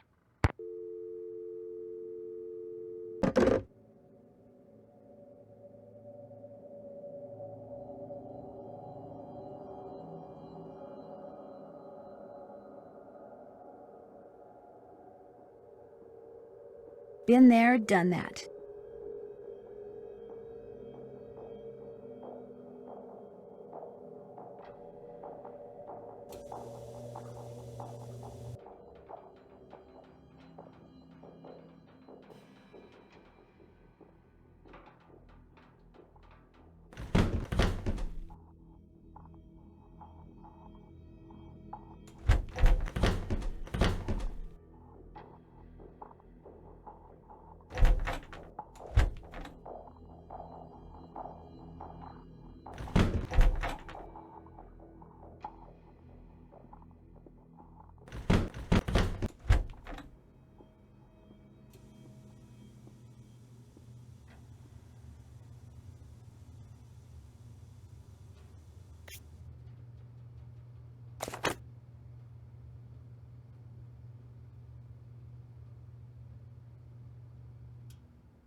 How can I help you?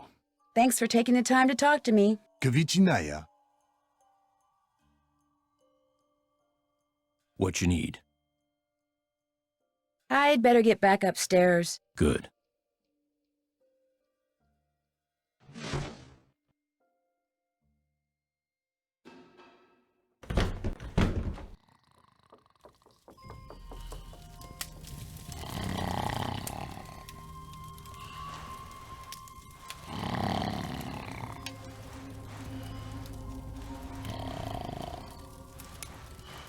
Huh?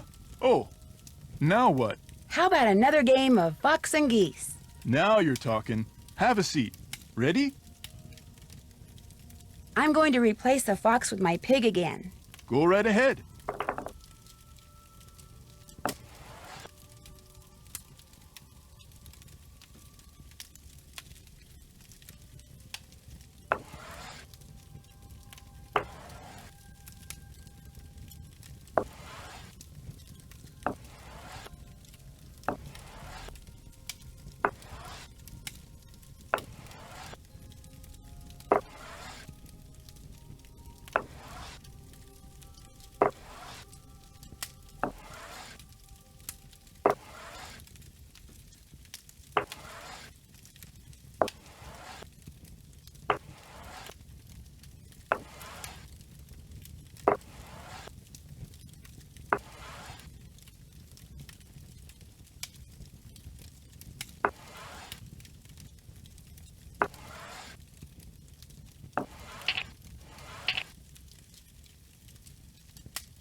Something tells me I shouldn't be making this much noise.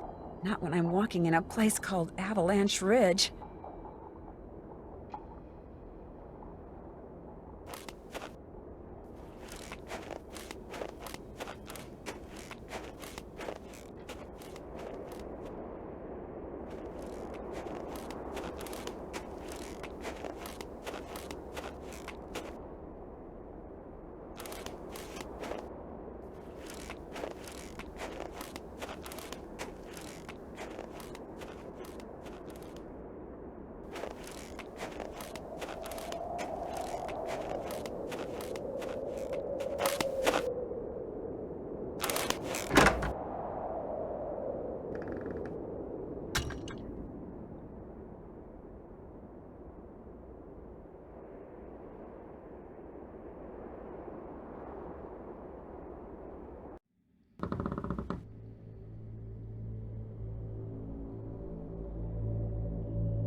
Forward. Left. Left. Paw. Isis. Forward. Left. Left. Paw. Go.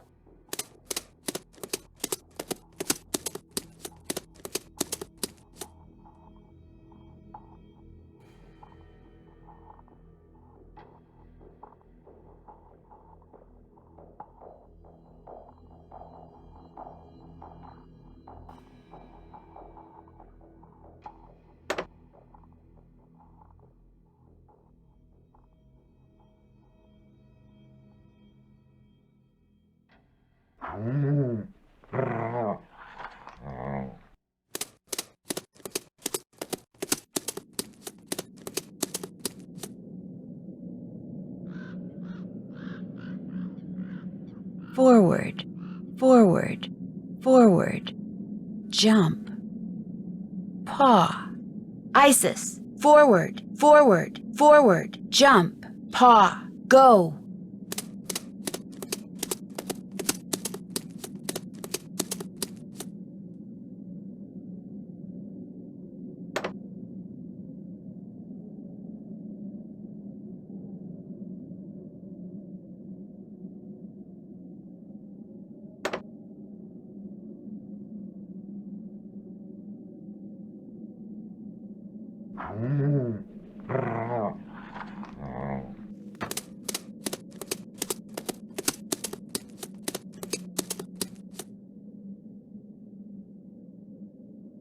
Forward.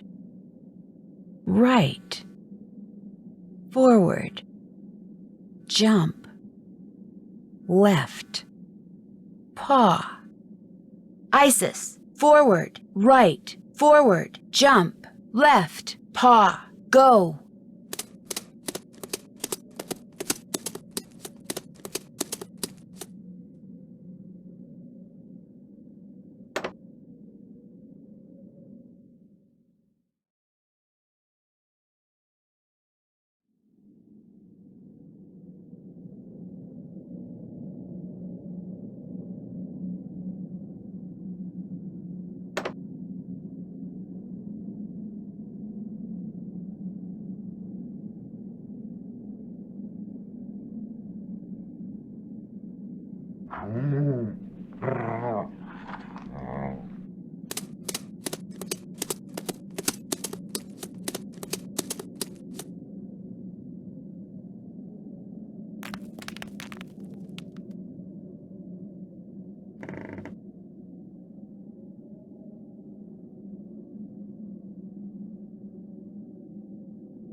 Forward. Left. Left. Paw. Isis. Forward. Left. Left. Paw. Go.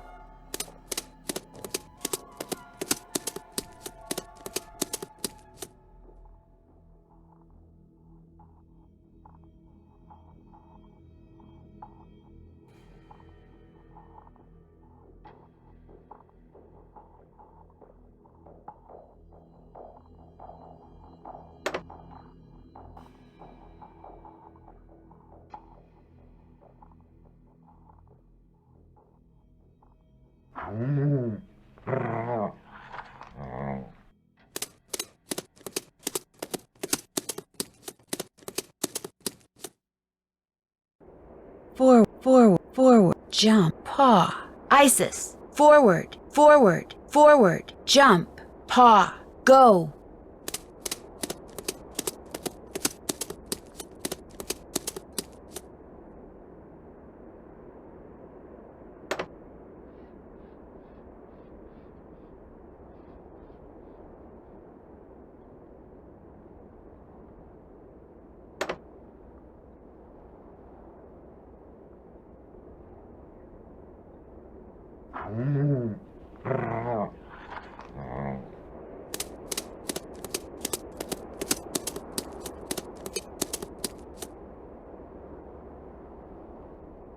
Forward, right, forward, jump, left, paw.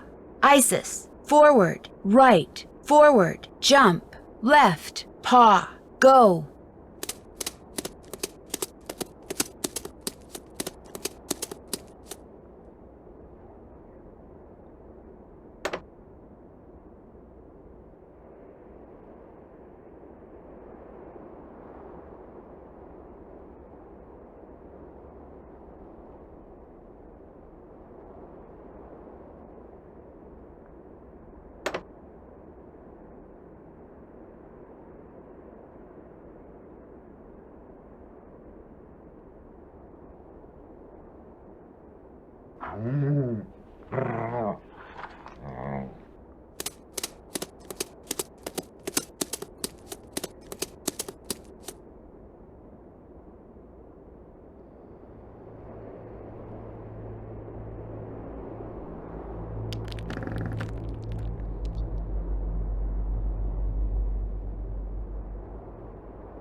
A moose, a wolf, a raccoon, and a pig. The same animals Trapper Dan mentioned in his journal when it came to getting into his needle without the key.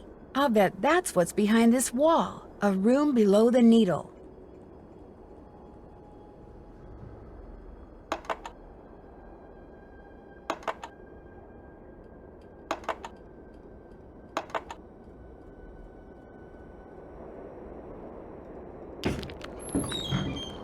A black snowmobiling outfit, and it's missing a piece of material. I'd sure like to know who this belongs to.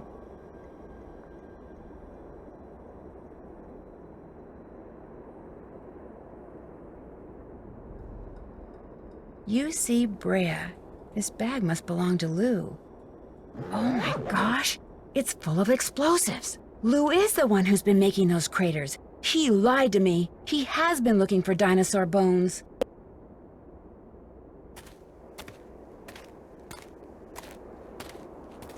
Hello?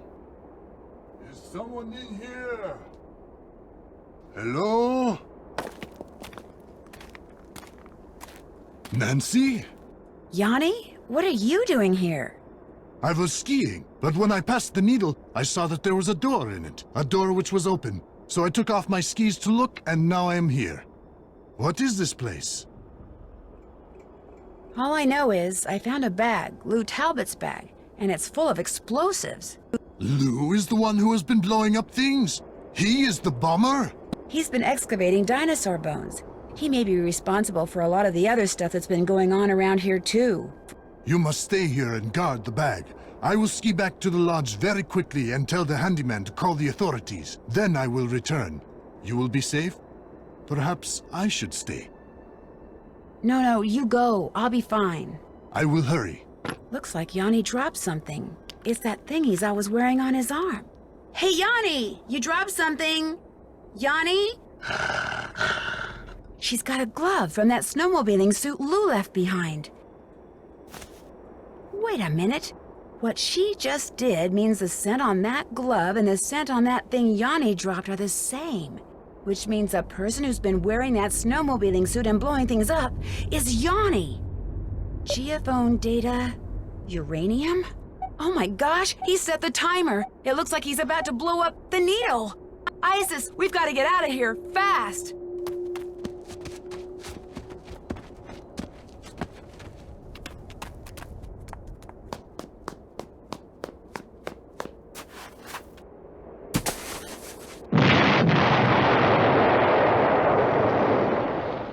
Yanni's getting away!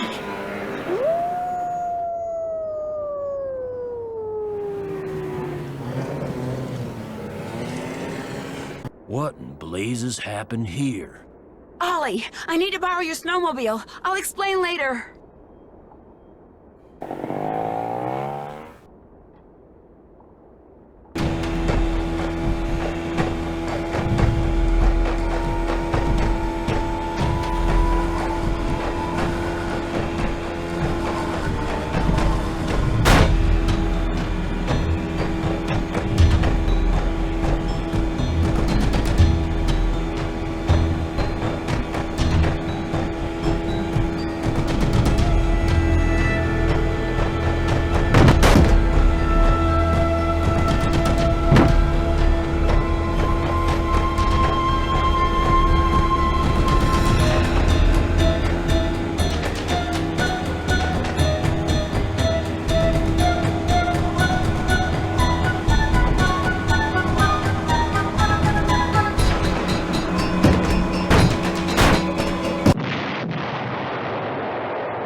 Lying there in the snow, defeated, Yanni owned up to everything. He tainted the potato salad with bad mayonnaise, he iced down the back stairs, He opened a gas valve in the sauna, he blew up the bunkhouse using the clock he took from Guadalupe's room, and he left those pictures of Bill Kessler for me in the sauna, although he swears the door got stuck by accident in order to cast suspicion on someone else.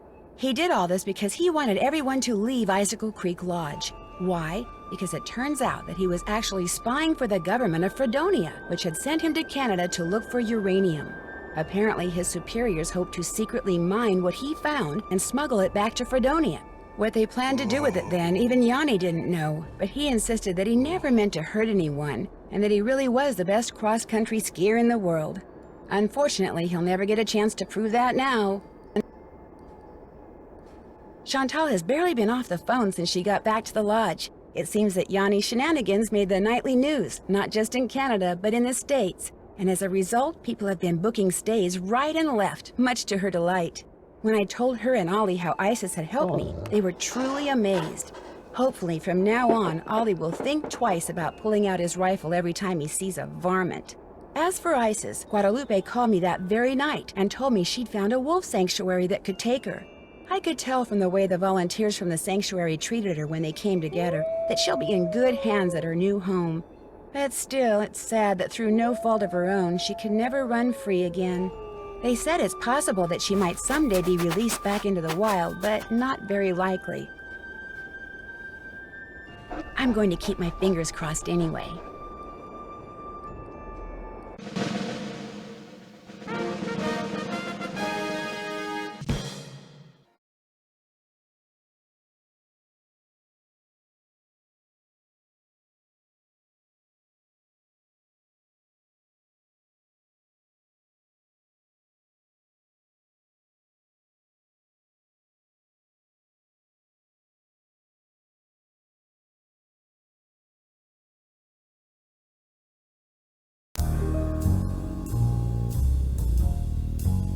When Beth suggested we head to New Orleans for a short vacation, I thought it was a great idea. The French Quarter, fantastic food, awesome music, friendly people.